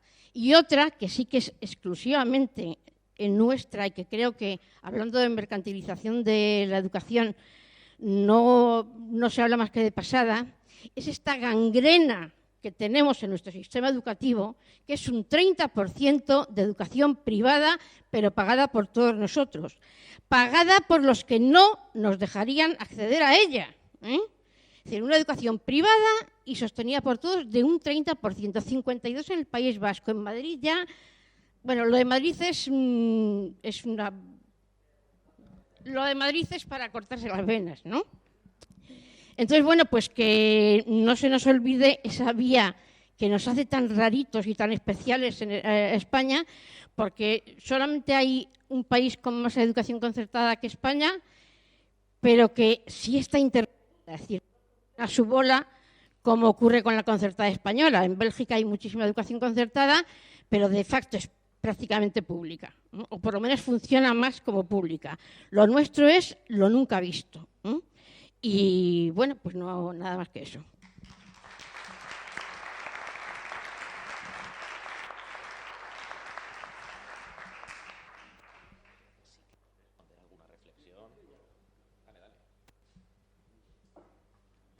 Muy rápido para no extenderme. A ver, a partir de lo que ha dicho el compañ, al que le voy a agradecer la acogida, el lugar, el espacio. Esto es muy importante, estar aquí para que se oigan opiniones diversas. Esta es la clave de todo. Pienso, por lo que has dicho y por lo que has dicho tú, yo soy historiador y vengo pensando en esto en clave de historia. Estamos hablando mucho de la educación republicana, pero yo pienso que lo que aquí pesa es el franquismo, desgraciadamente. ¿Por qué? Si hay mucha concertada es por nacionalcatolicismo. Hay un búnker allí, por eso la defienden así, pero si la sociedad fuera plural y respetuosa, con todos los credos no necesitarían ese búnker.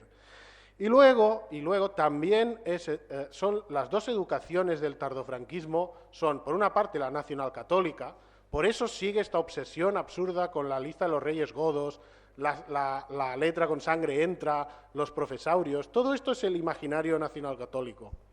Y luego la otra educación tardofranquista, que es la de Villar Palasí, la de los posibilistas, la de los liberales del régimen. Perdonen, pero lo que hace el PSOE es tardofranquismo. Es decir, una educación lampedusiana, no es democrática, es una tecnocracia. Por lo tanto, por eso necesitamos definir nosotros qué educación queremos ahora, porque las dos que nos han llegado disfrazadas de LGE, del OCSE, del OE, del OMLOE, de todo, no es más que Villar Palasí. Es decir, lo que hizo Álvaro Marchesi no es más que actualizar la LGE. Seguimos atrapados en sistemas basados, inspirados en esquemas, sin darnos cuenta, del tardofranquismo, de los años 70. Por lo tanto, hay que romper con ellos y imaginar el modelo que queremos, que es una frase que he ido escuchando hoy aquí.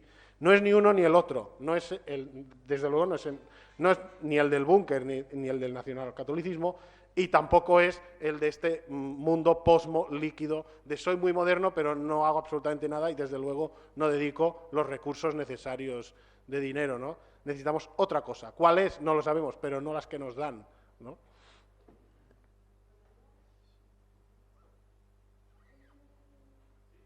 Sí. Solamente no sé si lo tengo encendido, lo tengo. A propósito justo de lo que acabas de decir, entiendo que esas puedan ser las causas, pero yo me veo obligada a discrepar muy amablemente en algunos aspectos. Y es que creo que tenemos, efectivamente, en lo que estamos de acuerdo es en que el fantasma del franquismo lamentablemente pesa sobre nuestras cabezas de una forma absolutamente opresiva.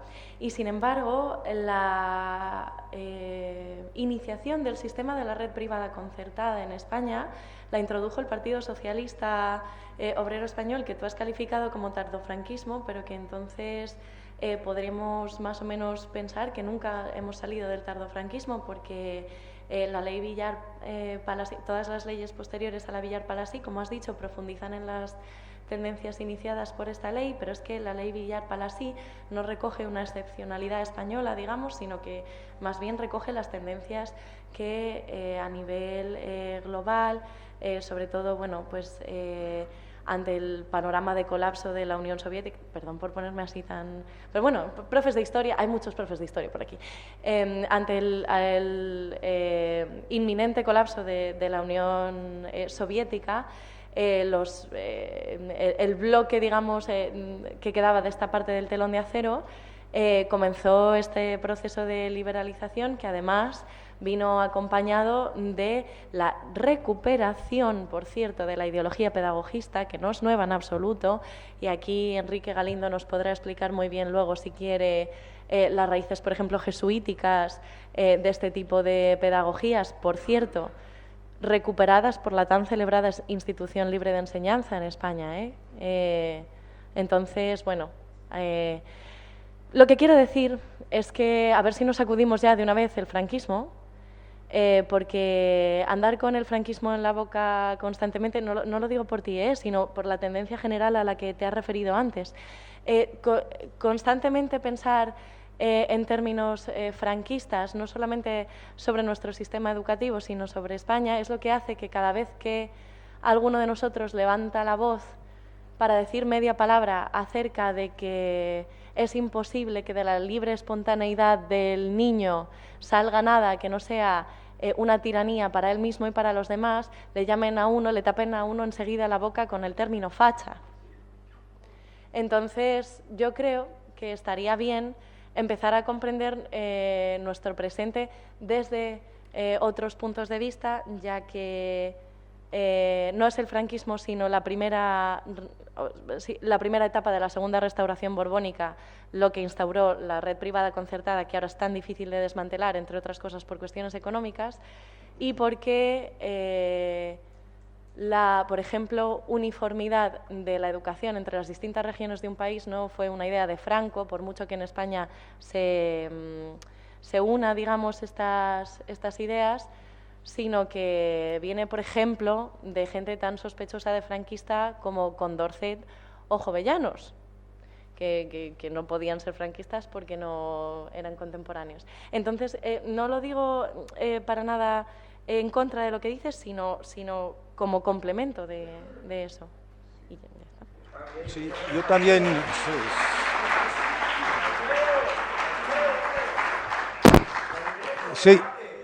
Sí, yo quería añadir algo, si me permitís.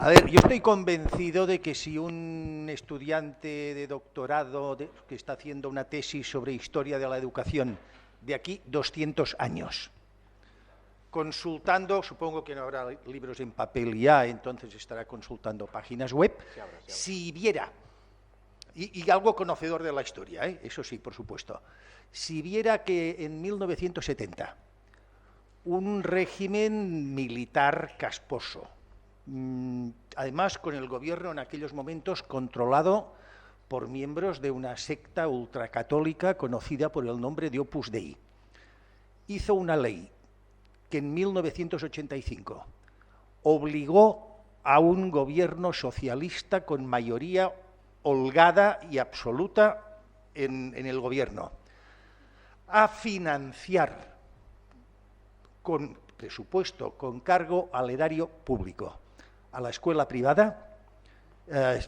pensaría con toda la razón del mundo que en los documentos que está consultando hay alguna interpolación.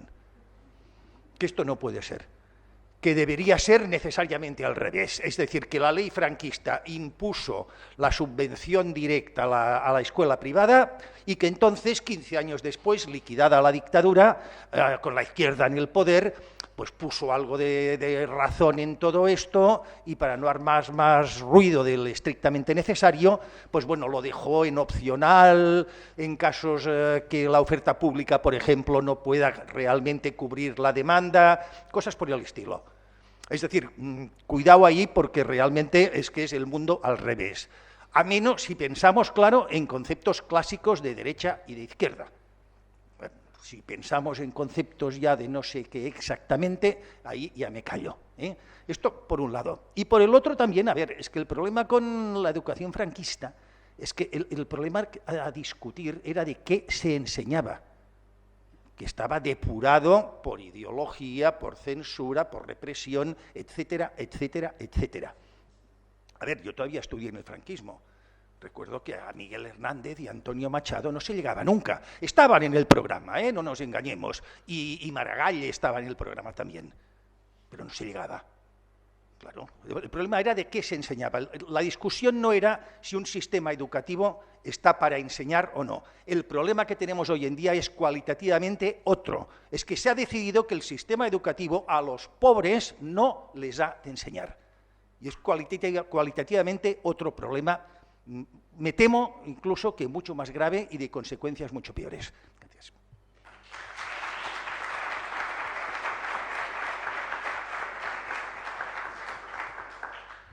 Hola, bueno, un momentico, solo un momentico solo. Yo solo quería puntualizar una cosa de las que ha dicho Kilian, ¿vale? De las que ha dicho Kilian, que es que la escuela que tenemos hasta ahora, solo puntualizar, ¿vale? Por debatir un poco, ha dicho que la escuela que tenemos hasta ahora es la escuela del Estado liberal burgués del siglo XIX. Eso es una simplificación. La escuela que tenemos hasta ahora también hunde sus raíces en las ideas ilustradas, que son previas al siglo XIX, previas a la primera revolución industrial, y nuestra fobia al siglo XIX no nos puede hacer renunciar como clase social a las instituciones ilustradas, pensadas en el siglo XVIII. Claro, pero no, la escuela que tenemos ahora, o la que hemos tenido hasta ahora, no solo es la del siglo XIX, ¿vale? Si no, supongo que nadie esperaría que un obrero industrial hablara latín o griego, o estudiara filosofía, ¿no? Solo estaba en la cadena de producción, con que supiera apretar la tuerca derecha era suficiente. Y esas materias estaban dentro del currículo y tienen una retroactividad en el currículum que se puede llevar hasta principios del siglo XIX. Por lo tanto, no demonicemos el siglo XIX de una forma tan categórica, porque la escuela también arrastraba ideas interesantes de la corriente ilustrada del siglo XVIII. Y esa corriente es la que nos saca de la minoría de edad, a todos. Perdón, he entendido eso.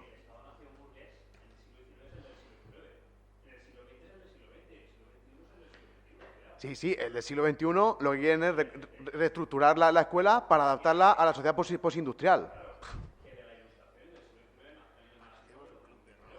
Claro.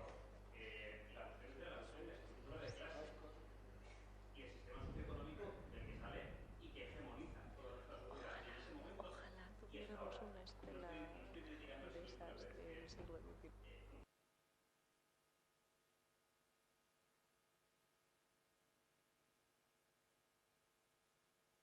¿Vale? Por supuesto. Vale, pues aclarado.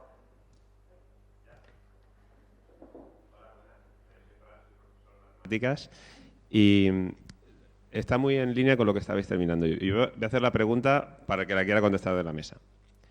¿Qué narices le ha pasado a la izquierda de este país para comprar este discurso? Es muy fácil la pregunta, muy sencilla.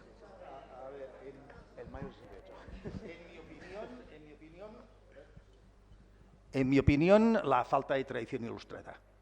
Es decir, la tardía industrialización de España en general, hubo una preponderancia anarquista, o sea, los movimientos políticos obreros no se organizaron, digamos, bajo los parámetros europeos hasta más tarde. Y en la derecha exactamente lo mismo, es decir, la escasa penetración ilustrada en ambos casos. Es decir, aquí vemos la reforma de Gilles Ferry en la Tercera República Francesa como de izquierdas. Y hemos de recordar que era un gobierno de derechas, que por cierto se estrenó con una masacre de obreros en la Comuna de París, por ejemplo. ¿Pero por qué? Es que se cargó a la religión. Claro, la derecha europea era antisocialista, no religiosa, o como mínimo aconfesional, y liberal. La derecha española estuvo hegemonizada, sobre todo a partir de la Restauración borbónica, es decir, a partir del momento en que la poca burguesía que hay se echa en brazos del latifundismo, de la aristocracia latifundista, es una derecha que resulta ser confesional, evidentemente igualmente antisocialista, pero, ojo, rabiosamente antiliberal, cuando la europea es, precisamente el ser liberal es su propia esencia, ¿no? Claro, y en la izquierda ocurre lo mismo. O sea, a ver, en 1936 el movimiento obrero era hegemónico el anarcosindicalismo, un movimiento que era residual en el resto de Europa en aquellos momentos. Es así.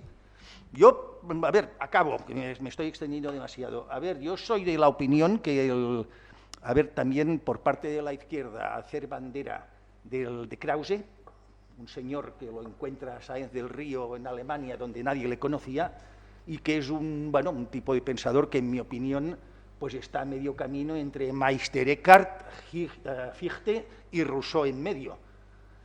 Claro, que la izquierda más intelectual que podía haber haga bandera de esto, pues a ver, es porque no podía ni metabolizar a Hegel, jolín, ni metabolizar a Hegel, ¿no? Para quienes probablemente para la burguesía española era un jacobino, irredento.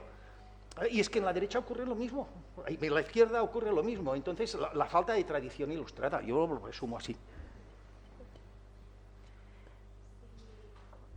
Nunca sé cuándo está... Ahora sí. Mi opinión, yo impugnaría parcialmente la pregunta, porque le ha pasado algo a la izquierda, desde luego. Lo que no tengo tan claro es que sea la de este país en concreto. Y me explico.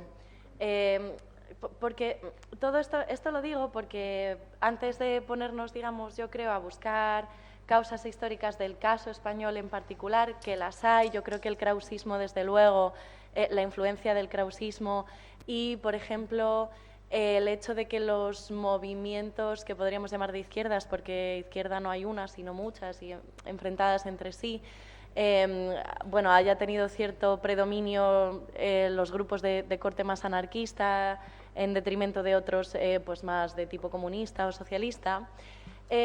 Digamos que esas podrían ser causas de si la hubiera una excepcionalidad española, pero yo lo que querría que quedase claro de mi intervención de hoy y en general de todas las cosas que voy a decir es que España no es una excepción en esto y, de hecho, la mayor parte de las modas que ahora mismo son centrales en las corrientes llamadas de izquierdas en España, que yo llamaría izquierdas indefinidas, proceden de los Estados Unidos, en concreto de las universidades, de los campus más asociados al Partido Demócrata de los Estados Unidos y de países del norte de Europa que han ido asumiendo estos postulados de esas universidades más rápido que nosotros, simplemente porque tienen línea directa probablemente por la lengua. Pero yo no creo que sea una particularidad española. Sí que es cierto, hablo del pedagogismo, pero no solo. Hablo de toda esta ideología líquida o más bien viscosa que tenemos que soportar constantemente y de la que este tipo de posicionamientos educativos es solamente la manifestación educativa, pero que son mucho más amplios. Es posible que en España hayan cuajado particularmente bien, justamente por lo que he dicho antes, por la sombra de Franco, que es alargada.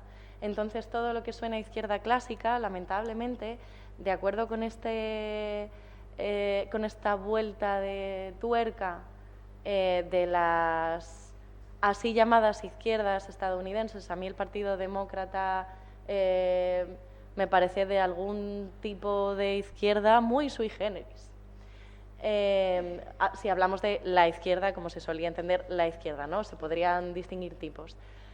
Si la izquierda es el Partido Demócrata, pues normal que cualquier cosa que suene a izquierda clásica suene a Franco en España. Pero vamos, que no me parece que sea particular de España. Bueno, si puedo decir una cosa un minuto, que estoy muy de acuerdo con Laura. Yo pienso, hablábamos, ¿qué le pasó a la izquierda? Pienso que hay un periodo que es clave. Yo lo reduzco toda historia, donde hablamos de condiciones, no de causas, pero vemos un poco las condiciones. Yo pienso que hay un Un periodo clave para entender de qué estamos hablando aquí y por qué no hay una izquierda ilustrada que defienda una educación vivible, ¿no? Y es el 82-96, es decir, este PSOE de Felipe González, que llegó con demasiadas prótesis. Y tiene razón Laura, los historiadores hablan de partidos socialistas pueblo, partidos socialistas de Estado, muy populistas, con una gran balumba y una gran indefinición ideológica. Pienso que ahí se perdió el tren, en esos años. Las razones son complejas. En esos tiempos, Anguita le decía a Felipe González, usted es alternancia, no alternativa. Esta alternativa aún no ha llegado, la tenemos que imaginar. Yo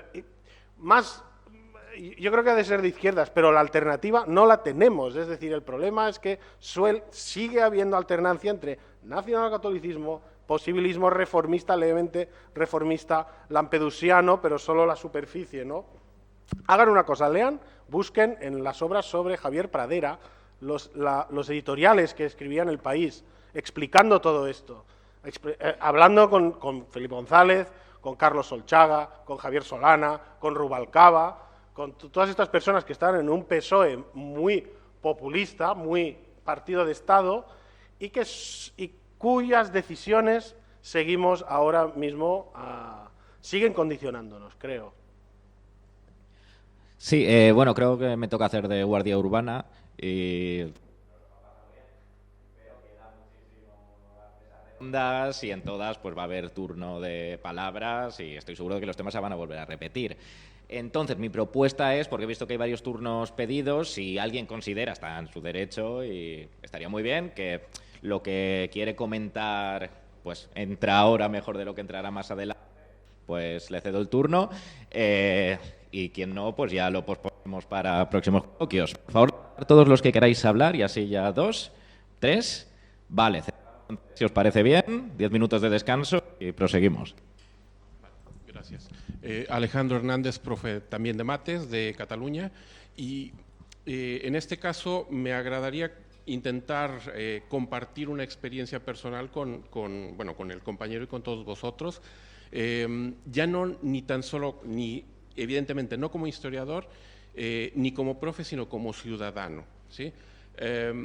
Soy miembro de la APTP, ¿sí? Asociación para Proteger al Enfermo de Terapias, de Pseudoterapias, y como tal, durante mucho tiempo he sido muy activo, ¿sí? Intentando concienciar a la gente que no caiga en estas pseudoterapias. Durante este tiempo me di cuenta que muchos médicos inclusive han caído en las pseudoterapias, intentando hacer lo mejor posible, lo que comentaba Andreu, bien intencionados, han abrazado ideas de la mejora de la salud, pero que acaban siendo falacias y que vienen siendo populistas. Y creo yo que es exactamente lo mismo que ha estado pasando en la educación. O sea, todo lo que se puede ver allí pasa en la educación. Ideas de mejora de la educación de los alumnos por los alumnos y tal, igual que nos venden ahora ideas de libertad, ¿sí? En ciertos gobiernos que ya sabemos que no son muy proclives a la libertad, pero que ellos toman bandera de ello, pues la idea siempre es buena, después el problema es cómo se ejecuta, ¿sí? Y las izquierdas están comprando ese discurso y lo están ejecutando de la misma manera, o sea, mal, ¿vale? Fundamentalmente, pues como lo han explicado muy bien aquí los panelistas, ¿vale? Bueno, pues esa era la opinión. Gracias.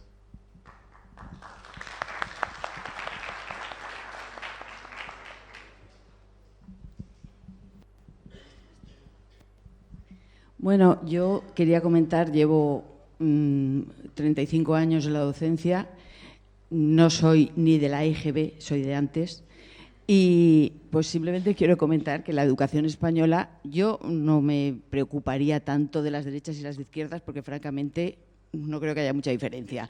Y como nosotros no somos políticos, vamos a la pedagogía, me parece más interesante. Entonces yo lo que quería comentar es que la educación en España hasta hace muy poco ha sido buenísima. Los niños de la Universidad Española estaban bien vistos en el extranjero. Entonces, no veamos fantasmas donde no los hay. Yo creo que la educación española ha sido muy buena y se ha empezado a estropear a partir de cierto año con cierta ley. Que a partir de esa ley, que fue la LOCSE, todo se fue a freír espárragos y cada vez peor.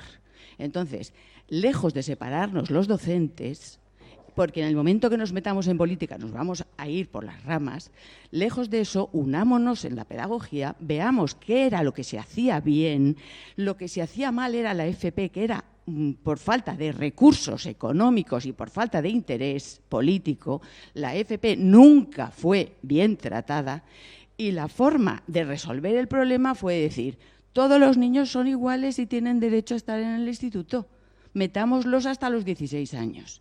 Cuando esos niños podían haber estado obligatoriamente escolarizados en una FP o en otra cosa. Todos nosotros estamos frustrados porque hemos dado clases a niños que no querían aprender y que tenían todo el derecho del mundo, para mi gusto, a que se les hubiera dado otra cosa, que no fuera polinomios y 5 cosas más, que tampoco son tan importantes. Entonces, para mi gusto tenía que haber habido unos itinerarios desde hace mucho tiempo para que los niños no estuvieran frustrados y pudieran tener pues lo que verdaderamente les interesaba tener.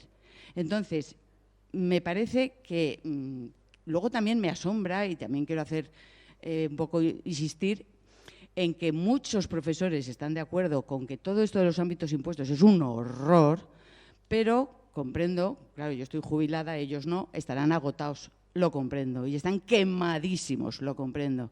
Pero hay poca respuesta también. Y estoy, pues yo no quiero decepcionarme, quiero pensar que es que verdaderamente están agotados.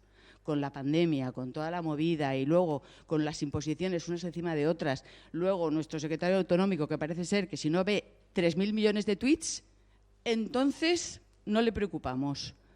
Y como no hay 3.000 millones de tweets, pues no le preocupamos. Entonces, eso es lo que me parece, me gustaría un poco enfocarlo el tema.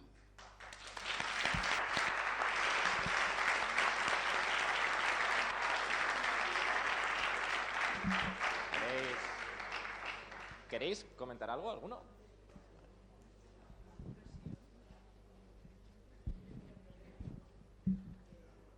Gràcies.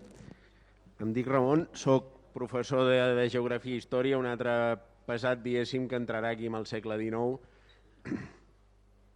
He estat molt d'acord amb les intervencions, amb gairebé amb totes, la de Laura, molt d'acord amb que quan comença a donar-se tanta importància a l'autonomia de centres s'està acabant amb l'autonomia d'aula i amb la llibertat de càtedra, que també he dit, i crec que això és un drama.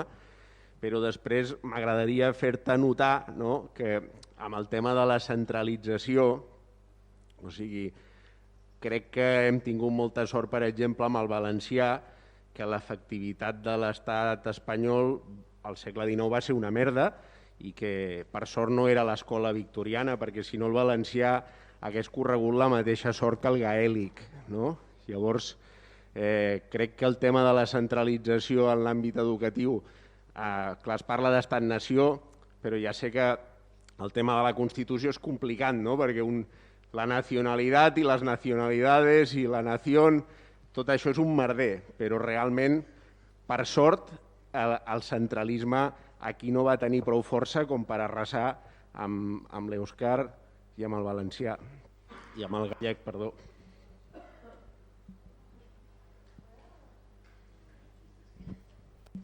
No sé si tengo un minutillo para decir algo. ¿Sí? Sí. Bueno, en primer lugar, querría empezar recordando lo último que he dicho, que es que una escuela única no es una escuela uniforme, necesariamente, ¿no? Esto lo saben muy bien todos los grandes diseñadores de los programas de los sistemas de instrucción pública que, como digo, están en el corazón de la escuela republicana. Es verdad que lo que tenemos ahora no es un sistema de instrucción pública o quiere dejar... Sí, mentira. Claro que lo es, todavía. A ver cuánto dura, pero lo que tenemos ahora como sistema de instrucción pública, en todo caso, como he dicho, ha perdido la igualdad de oportunidades que estaba en su corazón de origen en favor de otros principios directivos, entre ellos de la autonomía y la particularidad.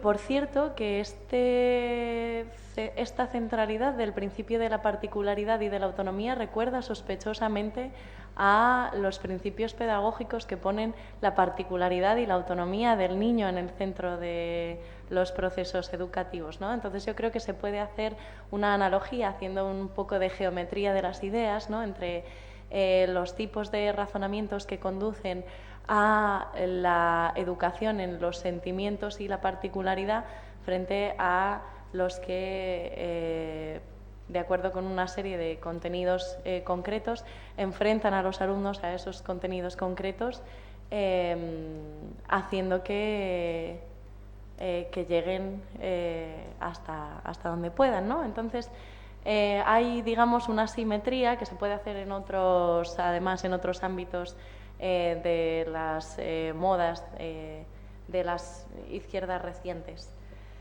Solo como dato, la introducción de la escolarización en entonces las llamaban así, lenguas vernáculas, se produce durante el franquismo. No es la democratizadora LOGSE, ni siquiera la aún más democratizadora LOECE, la que introduce la enseñanza en se llamaban así, lenguas vernáculas, sino un decreto de los últimos años del franquismo. Lo que quiero decir con esto es que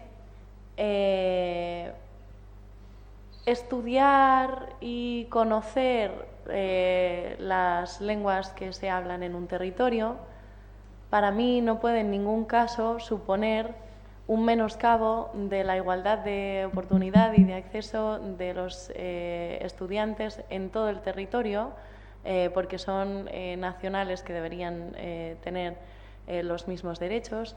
Esto, por supuesto, derechos entre los cuales, por supuesto, se encuentra conocer tanto, y esto está consagrado así en la Constitución, además como deber, conocer el castellano y también la lengua cooficial como derecho y utilizarla, por supuesto. Digo que esto no puede suponer el menoscabo de la igualdad de oportunidades, no solamente de los discentes, sino también, por ejemplo, de los docentes, a los que se le ponen ciertos requisitos en algunas regiones españolas que en otras no tienen, lo cual va en detrimento de la igualdad de oportunidades también en la función pública.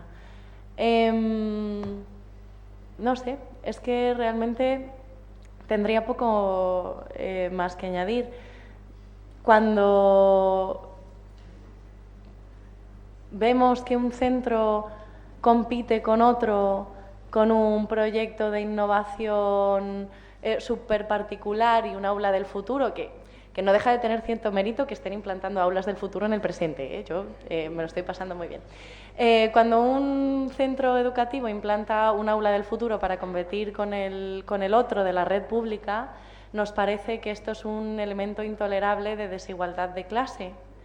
Pero cuando una comunidad compite con otra, ya sea instaurando el bilingüismo o ya sea haciendo una serie de imposiciones lingüísticas o completando el currículo para favorecer su agenda particular del partido en el gobierno, esto no nos parece un elemento de desigualdad. Y yo esta diferencia no la entiendo muy bien. Y ya está.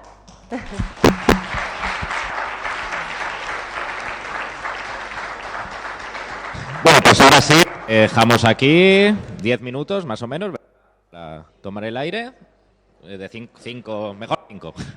Y volvemos. Y muchas gracias a los ponentes y al público.